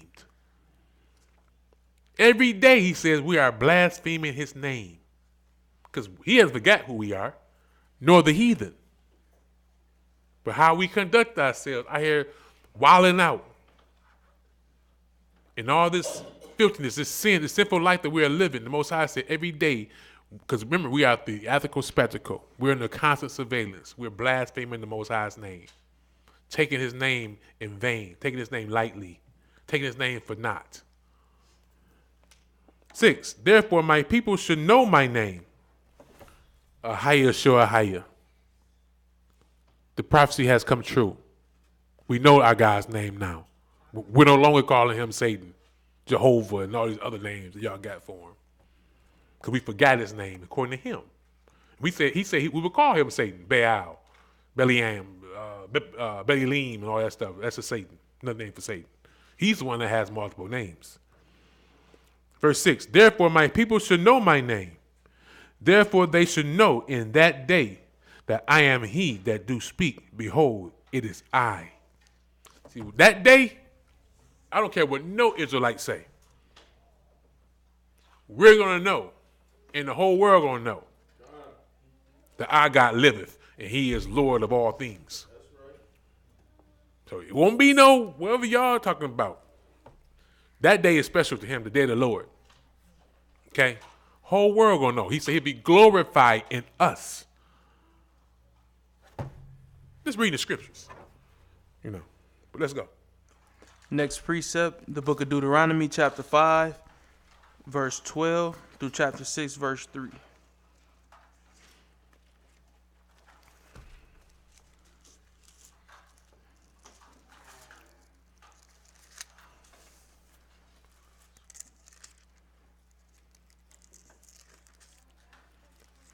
Again, for you Christians, the Most High is talking about his Sabbath day. It has never changed. It's the seventh day, which is Saturday. Friday night sundown to Saturday night sundown. The Most High's time start when the sun set. There was darkness first. Evening, morning, the first day. Cycle, evening, morning, the second day. Okay? Darkness first, then there was light. Okay? So you can't change his Sabbath day until when you feel like it. Whenever you think it is. 'Cause it's deeper than that. We're going to get to it for a second. Let's go. And it reads, keep the Sabbath day to sanctify it. Keep the Sabbath day to sanctify it. Keep it clean, separate from all other days. Esteem it. Read. As the Most High thy God hath commanded thee. Now, what's the Sabbath day, right? How we to operate. We done many lessons on, you can go on our YouTube page, Awaken the Highest Elect Church, and type in law classes. I think we did a few lessons on how to operate on the Sabbath. But just give you a little nutshell real quick, okay? The Sabbath is the Lord's day. It's a holy convocation. A holy convocation is a day that we must gather together and we're just reading out the law, okay? That's what people call church, right? We're having church right now. This is a holy convocation. Also, it's a day where we are not to do anything that's pleasing to ourselves. We are not to lay with our wives. We are not to lay with your husbands, okay? We are not to buy, sell, plan to do anything. You're not to get married on the Sabbath. You're not to plan your funerals on the Sabbath. You have 6 other days for that. Nothing that you want to do, we are to do. We are to give that day totally to the Most High, okay? Come to church, watch videos, read, rest. Don't fulfill your own will on his day. It's his, all right? He gives us rest because he knows we're in captivity and we need rest. Rest is very important, okay? So be still on his day. Not going to your friend's house, having worldly conversations, watching worldly TV shows. Sit home, be still, okay? Devote that 24 hours to the Most High. In a nutshell, let's go. Thou shalt not take the name of Ahayah thy God in vain, for Ahayah will not hold him guiltless that taketh his name in vain. Keep the Sabbath day to sanctify it, as the Most High thy God hath commanded thee. 6 days thou shalt labor and do all thy work, but the 7th day is the Sabbath of the Most High thy God. In it thou shalt not do any work, thou, nor thy son, nor thy daughter, nor thy manservant, nor thy maidservant, nor thine ox, nor thine ass, nor any of thy cattle, nor thy stranger that is within thy gates, that thy manservant and thy maidservant may rest as well as thou. And this for the record, I will encourage you all to Google. Did the Roman Catholic Church change the Sabbath day? Because the Bible says in Daniel that this last world power, which is Rome, it's not America, is Rome, okay, will think to change times and laws. So they have deceived the people and moved the Sabbath day to the 7th day to the 1st day. Google that for yourselves. Because church is supposed to be on Saturday. Okay? The day of rest is supposed to be on Saturday, not Sunday. But Google that for your own information and research, for your research sake, knowledge sake. And get back to his Sabbath. It was Christ's custom. It was the Most High's custom to instruct Moses on the Sabbath and all the prophets. It was Christ's custom to go into synagogues and teach on the Sabbath. His disciples' customs and the apostles' custom. It is our custom as his true disciples to honor the Sabbath and keep it holy. So research that for yourselves and get back to the Most High's day. The Most High said is the 7th day. You can't change that day, people. I heard many Christians say, well, the Sabbath is no, my Sabbath. I don't see my Sabbath in the Bible. So what? It's the Lord's day. You can't change his day. So it's deeper than this, you worshiping the Most High. You've never been taught how to operate on the Sabbath. So Let's get it. And remember that thou wast a servant in the land of Egypt, and that the Most High thy God brought thee out thence through a mighty hand, and by a stretched out arm. Therefore the Most High thy God commanded thee to keep the Sabbath day. Honor thy father and thy mother, as the Most High thy God hath commanded thee, that thy days may be prolonged. A commandment with promise. If we don't honor our father and mother, I know today, hey, it's because of the curses we're under. You know, it's hard out here. You know, a lot of our parents out on drugs, and you know, but the Most High still used them to bring us into this earth. But to the best of our ability, we are to respect them. And if it's best for you to stay apart from your mother, your father, as opposed to you disrespecting them, like I just watched something where his mother and daughter was fighting right in front of a liquor store. You know, it's best you stay away from your mother if that's what you're gonna do. But you don't lay your hands on your people. You know, whatever your parent is doing, just understand we're under curses, people. It's demonic possession. We are to see it for what it really is. It's not our father. It's not our mother. There's demons inside of them that they're battling with. And most of them are not battling with them. They have been overtaken. So instead of dishonoring them, pray for them. It says, bless, do not curse. Okay? So let's honor our fathers and our mothers. You know, I don't have a relationship with my father, not by my choice, because he's a Jehovah's Witness, and they command him not to talk to me because I'm not a Jehovah's Witness. But, you know, I love my father. You know, I would love to communicate with him if it be the Most High will. But I'm not going to dishonor him, just speaking the facts, you know. But if it's best for us to stay our distance, and it's just, that's the Most High will, that's the Most High will. But it's not in my heart to be divided from my father. You know, I'm not a threat to him. He's not a threat to me. The only threat is that Jehovah's Witness stuff being taught to my son. But that's a conversation that me and him can have, hopefully, be the Most High will. But try our hardest, people, to respect and honor our fathers and our mothers. And with that, honoring our parents, remember, the Most High is our ultimate father. So that'll mean that we put our mothers or our father above the Most High. We put the Most High first.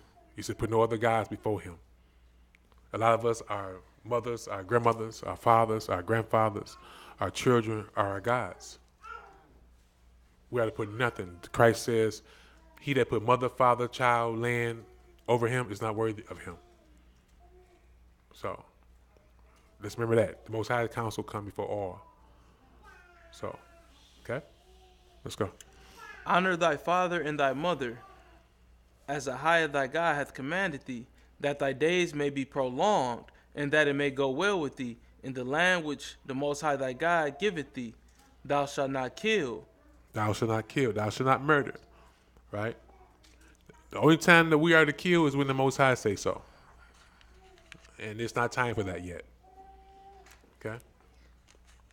But we will fight for our kingdom. He will say go. But not now, people. Neither shalt thou commit adultery. Neither should we commit adultery. Now check it out.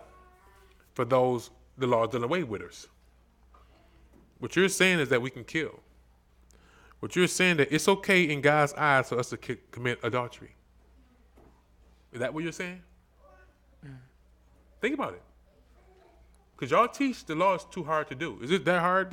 Is it so difficult that you can't kill your brother, your sister?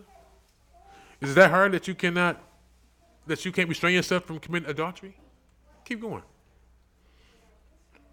Neither shalt thou steal. Is it that hard that you got to steal from your brother or your sister? I mean, the law was so hard that we can keep it. Read. Neither shalt thou bear false witness against thy neighbor. I mean, come on now. This is the law. It said, what's 900 some laws? It's a lot of judgments. There's a lot of things that we must do if according to Moses, if you broke the law. Okay? But the Most High really gave us 10 commandments. And if, like Christ said, if you do the first two, it's the whole law. If you love the Most High with all your heart and all your might and all your vital force, your soul, and love your brother as yourself, you will keep all the laws, all 900 some laws. You will not steal. You will not kill. You will not lie to your brother and your sister. You will not desire anything of your neighbor's car, their wife, their husband. What else? Neither shalt thou desire thy neighbor's wife, neither shalt thou covet thy neighbor's house, his field, or his manservant, or his maidservant, or his ox, or his ass, or anything that is thy neighbor's. Man, that law so hard, man. I can't keep that. I can't keep that law. Oh man, it's sad. That law hard. Read. These words the Most High spake unto all your assembly in the mount out of the midst of the fire, of the cloud, and of the thick darkness, with a great voice. And he added no more. And he wrote them in 2 tables of stone, and delivered them unto me. And it came to pass, when ye heard the voice out of the midst of the darkness, for the mountain did burn with fire, that ye came near unto me, even all the heads of your tribes and your elders. And ye said, Behold, Ahayah our God hath showed us his glory and his greatness, and we have heard his voice out of the midst of the fire. We have seen this day that God doth talk with man, and he liveth. Now therefore, why should we die? For this great fire will consume us. If we hear the voice of Ahayah our God any more, then we shall die. For who is there of all flesh that hath heard the voice of the living God speaking out of the midst of the fire, as we have and lived? Go thou near, and hear all that the Most High our God shall say, and speak thou unto us all that the Most High our God shall say unto thee, and we will hear it and do it. And the Most High heard the voice of your words when ye spake unto me, and the Most High said unto me, I have heard the voice of the words of this people, which they have spoken unto thee. They have well said all that they have spoken. Now the Most High. Now, you never heard that our forefathers said to Moses, "Man, these laws that our God's given us are too hard to achieve." He said that they all sounded good and that they can do it. The Most High said they had spoken well, but what else did he say? Oh, that there were such an heart in them. Oh, there was such a heart in them. See, this is the trait of our people. We talk good, it sound good, but we don't perform. See? Oh, they had the heart. Read. That they would fear me. They would fear me. And keep all my commandments. Always. That it might be well with them and with their children forever. Well, see, forever. Do y'all get it though? Mm-hmm. That there's this action that becomes behind our performance. So, as the Bible says, there's a conspiracy against us. It says the nations had gathered. Let me just get that for a second. Got to. Mm-hmm. Read y'all this a spirit. I mean, this conspiracy real quick. Psalm 83 verse 1. Keep not thy silence, O Ahayah. Hold not thy peace, and be not still, O Ahayah. For lo, thy enemies make a tumult, and they that hate thee have lifted up the head. They have taken crafty counsel against thy people, and consulted against thy hidden ones. They have said, Come, and let us cut them off from being a nation, that the name of Israel be no more in remembrance. For they have consulted together with one consent. They are confederate against us. Who are they? The tabernacle of Edom, the Caucasians, the Jewish people, the white people. Now, I'm not saying all white people are bad, but the Most High said that the tabernacle, those at the head, has conspired with other nations around this whole globe. I say globe. This whole earth. See, I've been indoctrinated too. I got to get out of that. Who else? In the tabernacle of the Ishmaelites, the Arabs. See? Christianity and Islam It's a conspiracy against God's people. So it's not a different religion. They have different little rituals, but they still serve the same gods, and they are together and confederate with as according to the Most High, against God's people. And I'm gonna read this right here too. And how have they done this? Verse 12. Who said, "Let us take to ourselves the houses of God in our possession." So they are controlling us religiously, people. Islam, Christianity, all these other religions are not of the Most High. He prophesied they would not be. But this is a conspiracy against us. They have taken your heritage. We lost our heritage, and they ain't giving to you this, because you want it. Mm-hmm. It benefits them to keep us in the dark. They have rulership, resources of the whole world. So that's why they came together and are keeping us in the dark, but you won't let go. Because you believe what your grandmama told you was right. Christianity is these people controlling you through the house they've taken possession. What does possession mean? Control. Yes, sister.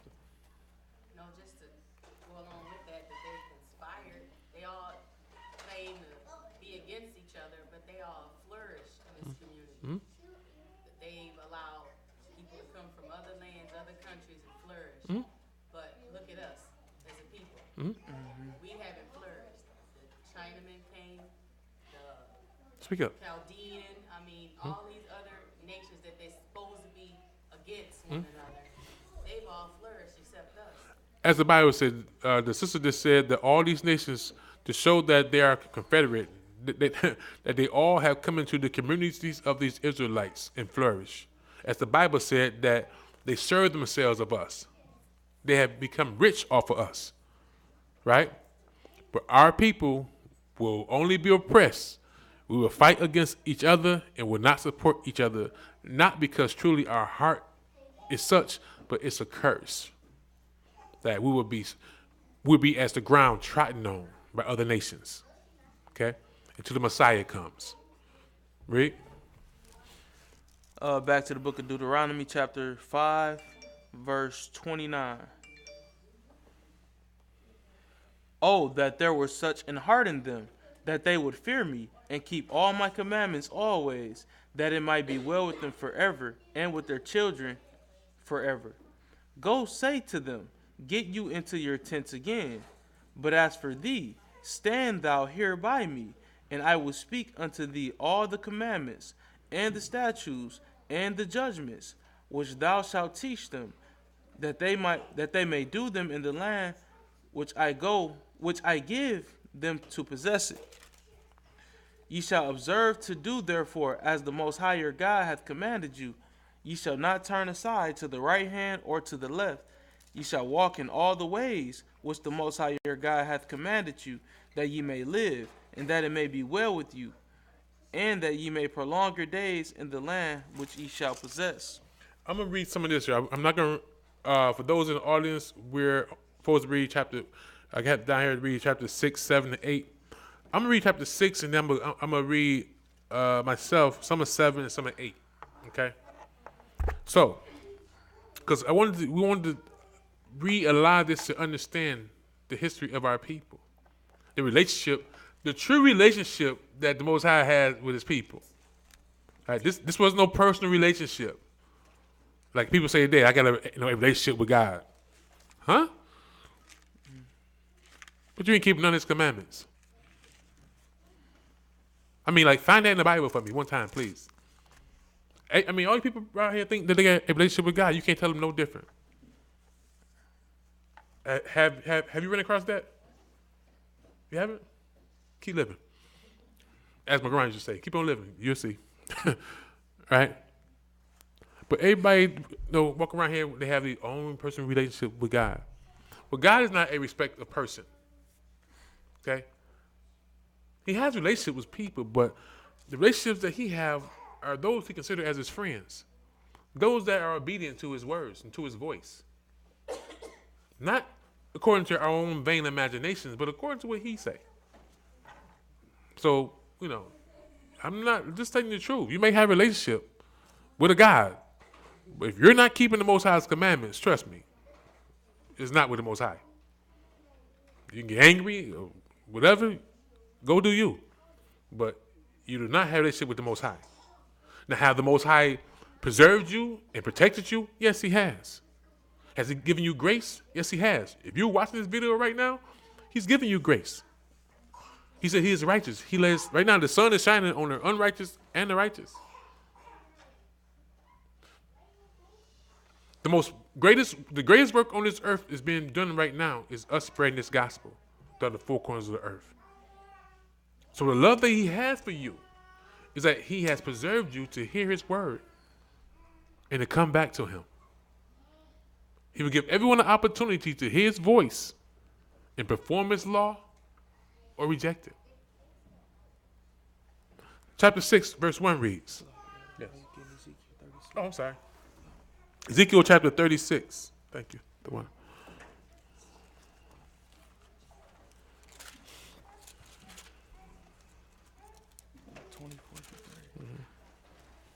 Ezekiel chapter 36, verses 24 through 30. And this is a question for you Christians. Sorry. Why aren't you guys having conversations about what the Bible speaks concerning prophecy and concerning his people? Okay, because y'all all say y'all going to heaven, right? Listen to what the Most High says. Verse 24. Because this is prophecy. For I will take you, talking about the children of Israel, not these so-called heathens that have converted to be a Jew. He ain't talking about that. He's going to make a distinction. Check it out. I will take you from among the heathen. So prophetically, he's speaking in the future about taking us from among these people. Right? And gather you out of all countries and will bring you into your own land. Is that a doctrine in Christianity? See, the Most High has a doctrine concerning his chosen people. It entails the covenants and the promises that he has promised our fathers. That land is ours. The Most High said that he would gather us out of all countries. You know, back to the saying we were talking about earlier. Mm-hmm. You know, I mean, that's a lot of plane tickets. I'm just saying, though, right? Yeah. So he said he would gather us out of all countries and will bring us, into our own land. Now, this is where the Pharisees in Christ's time stumbled. This was the stumbling block of Christ. Right? Baptism. Right? He started with the priesthood. When they used to wash the sacrifices, that was a form of baptism. It was foreshadowing of baptism, cleansing them. Baptism is a form of cleansing us, right? So this is prophetic, right? This has not happened yet. This is it says, then will I sprinkle clean water upon you, and ye should be clean from all your filthiness, and from all your idols will I cleanse you. See, his people were involved in idolatry. We corrupted ourselves with the idols and gods of the nations. The Most High called it filthiness. A new heart also would I give you, and a new spirit will I put within you. And I will take away the stony heart out of your flesh. See, the stony heart he left with Adam. The stony heart is what causes us always to assume the worst or bad in someone. Someone will call us back in 2 days. I'm very guilty of it. I started assuming the worst. You know, brother got out with me. He ain't called me. I texted 5 times. He ain't hit me back yet. What I do now? You know what I'm saying? But that's the stony heart. Okay? And I will give you a heart of flesh. And I will put my spirit within you and cause you to walk in my statutes. And you should keep my judgments and do them. And ye should dwell in the land that I gave to your fathers. Why isn't this in the doctrine of Christianity? They won't tell you who you are. They know about your covenants and your promises. But this is in the Bible, the Old Testament. Ezekiel. Children. We almost done.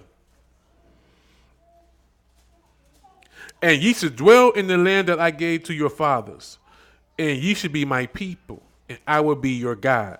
Who's he talking to? Israelites. He's not talking to the heathen. Okay? I will also save you from all your uncleanness, and I will call for the corn, and will increase it, and lay no famine upon you. What am I reading to? 30. And I will multiply the fruit of the tree and the increase of the field, that ye should receive no more reproach or famine among the heathen. Okay? So that's prophecy, people. Next precept. Deuteronomy. Almost there, my people. Well, 6, I said. Uh-huh.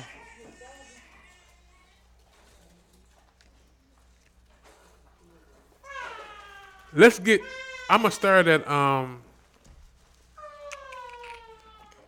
verse 4.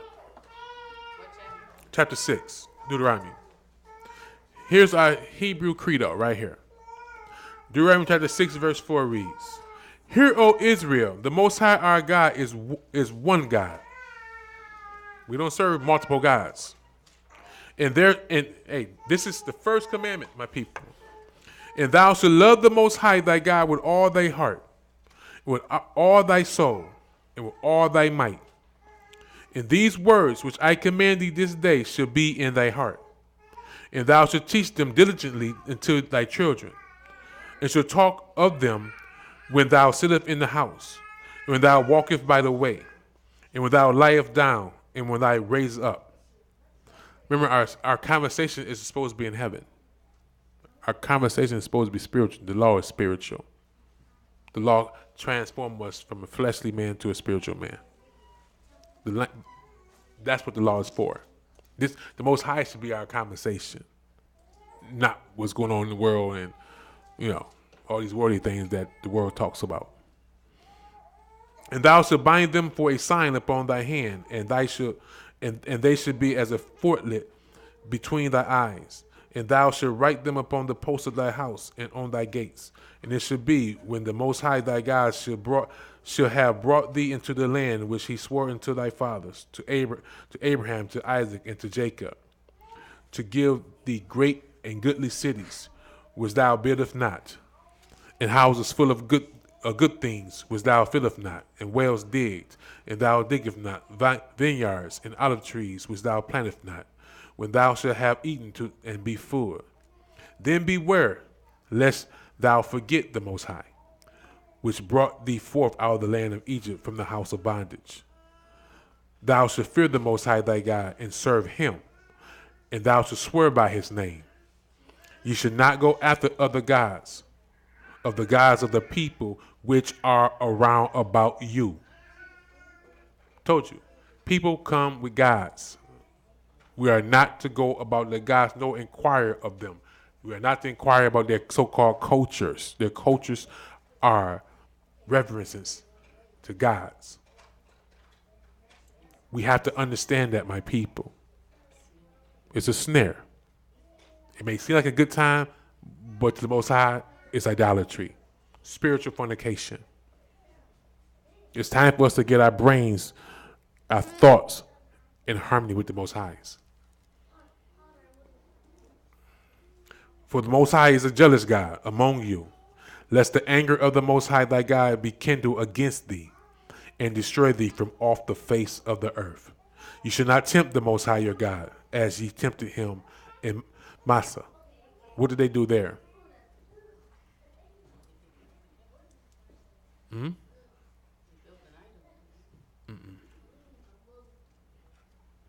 Let's get it. 17:2. They was crying about food and water and stuff. Let me see.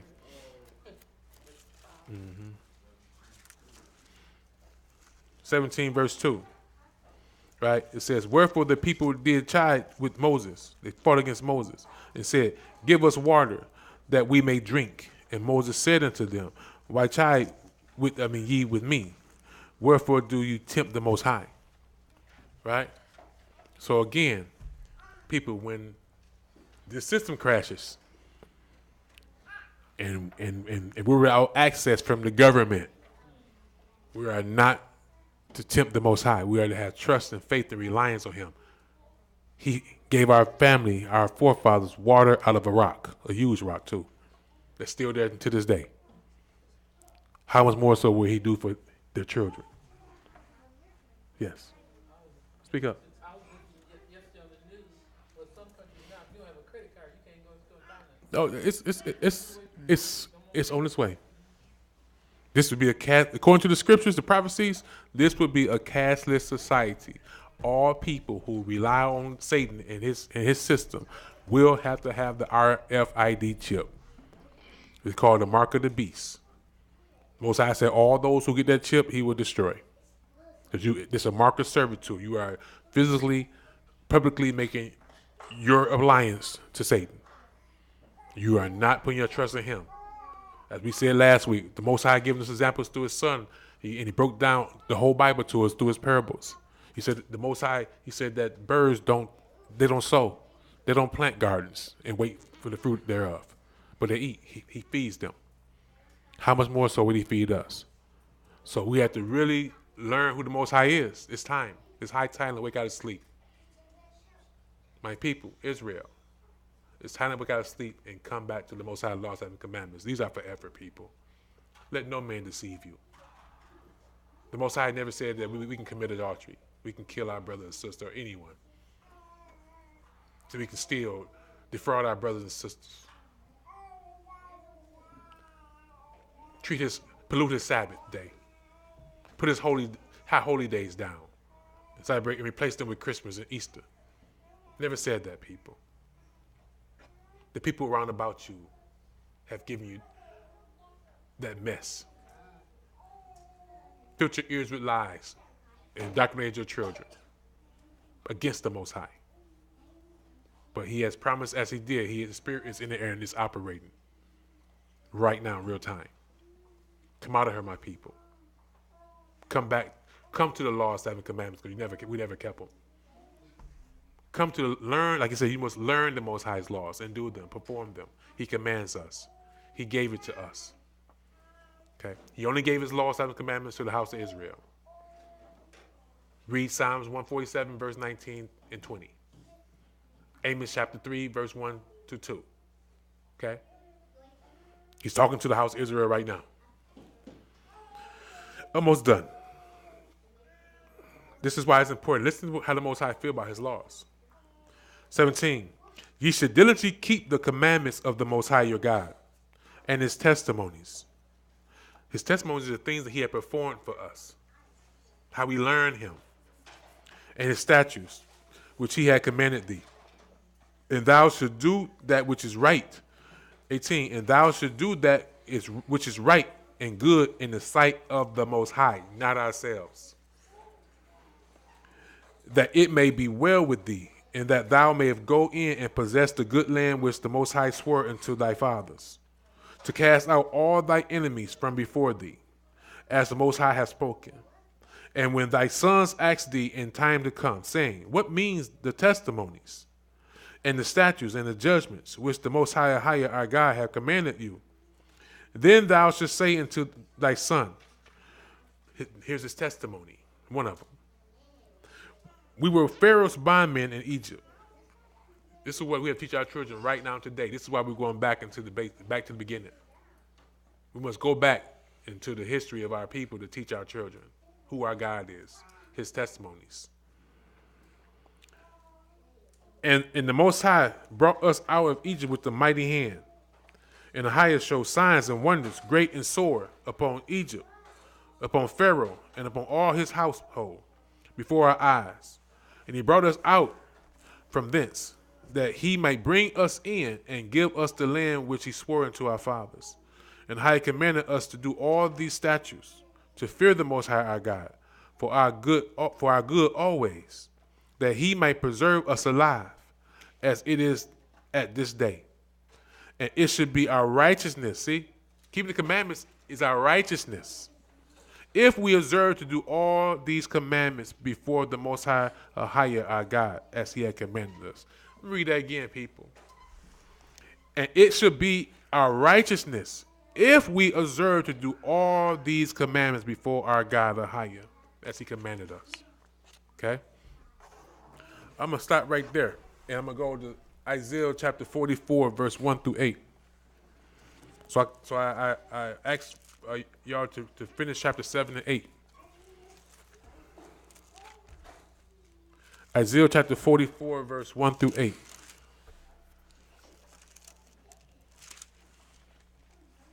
This is prophecy, my people.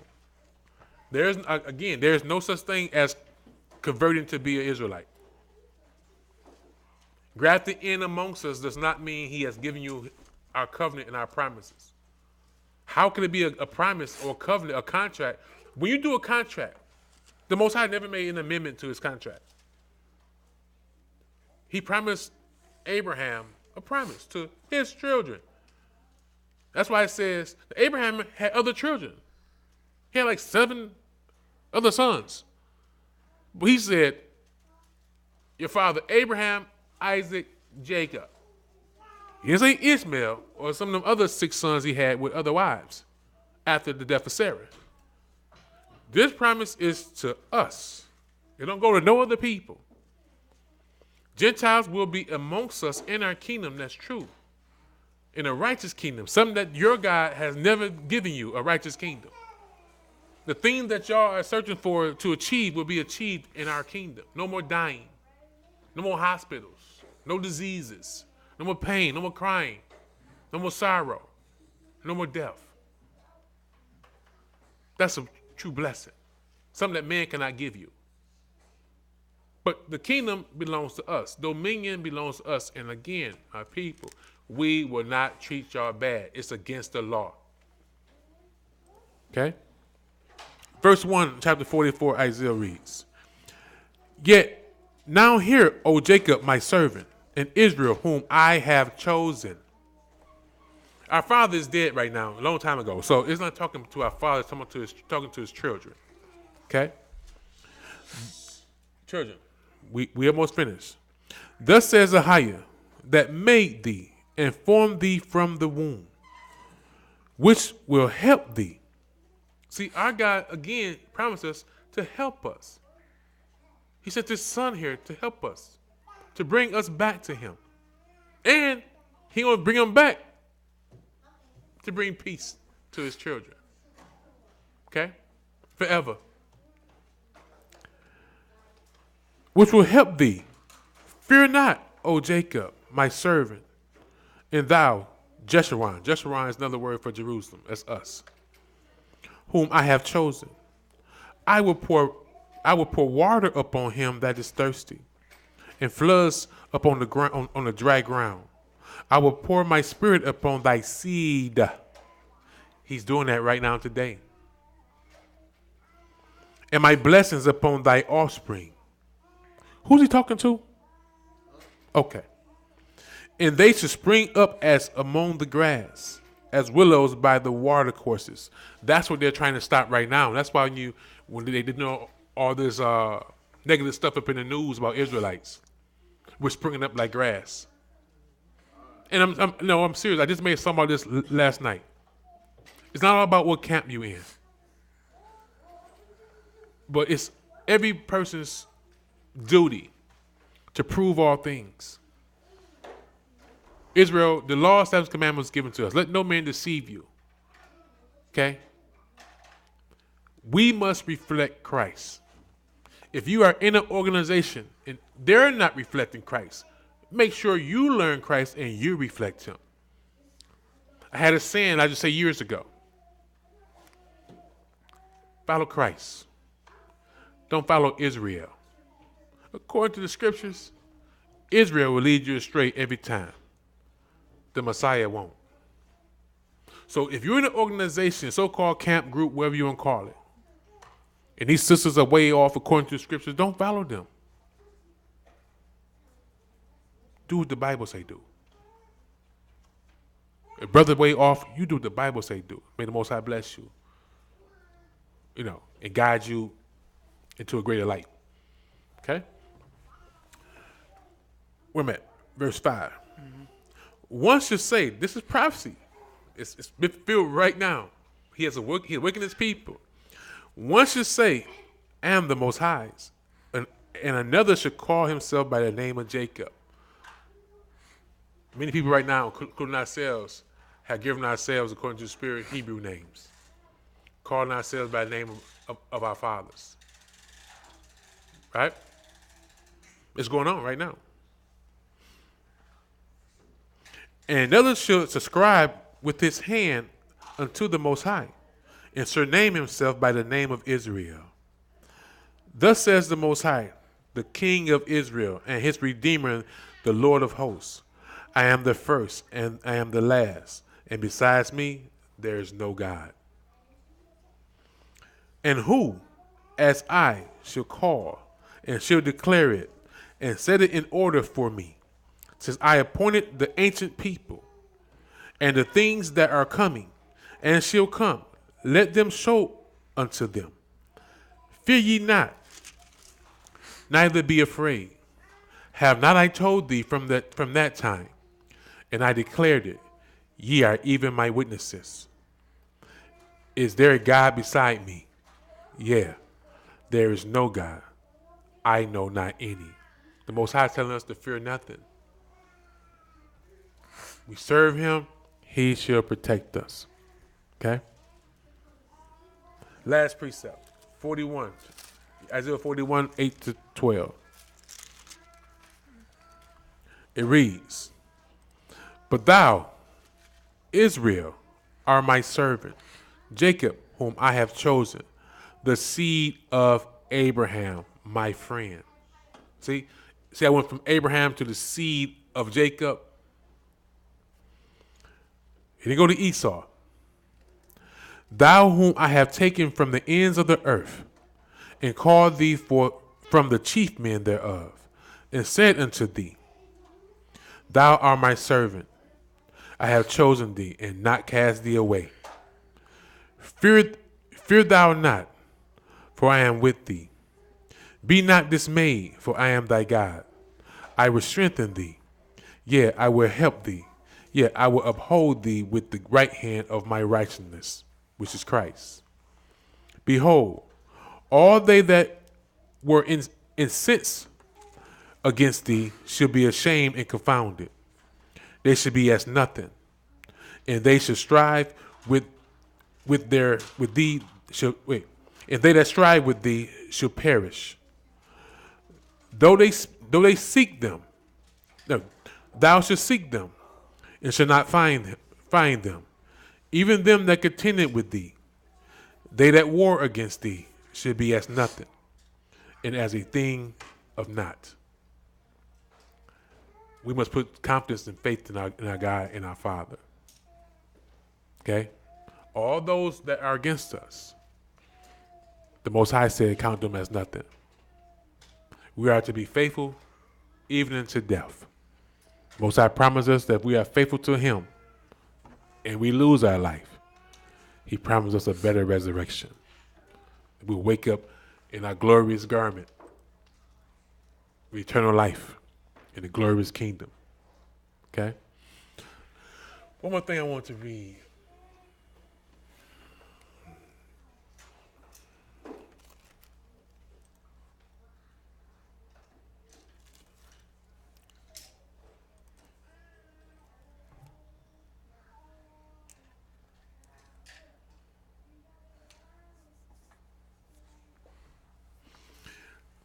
This was given as a sign for us. Everything the Most High did for our forefathers was a sign to us. The Most High put my spirit for a while now to prepare us for what's coming. Again, we must put our trust. First, you must learn the Most High. You can't put your trust in someone that you don't know. So I encourage everyone to start from the beginning of this Bible and start reading again. Okay? And read to the end and then do it again. Okay? For those that are new here, if y'all don't got my phone number, I give you my number. You got any questions, call me. okay? And we can go over the scriptures. That's what I'm here for. It's not a place where you can't ask no questions. This is a place where you are to ask questions. You come here to be edified. You come here to be taught about your Heavenly Father, your God, okay? So, this is a story that we are very familiar with. So I'm going to read this a portion of it. Deuteronomy chapter 8, I'm going to start at verse 2.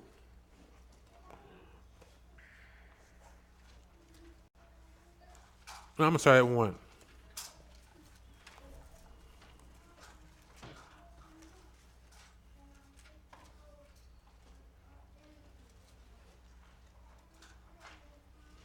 Verse 1 reads, all the commandments which I have commanded thee this day shall ye observe to do, that ye may live and multiply, and go in and possess the land which the Most High swore unto your fathers.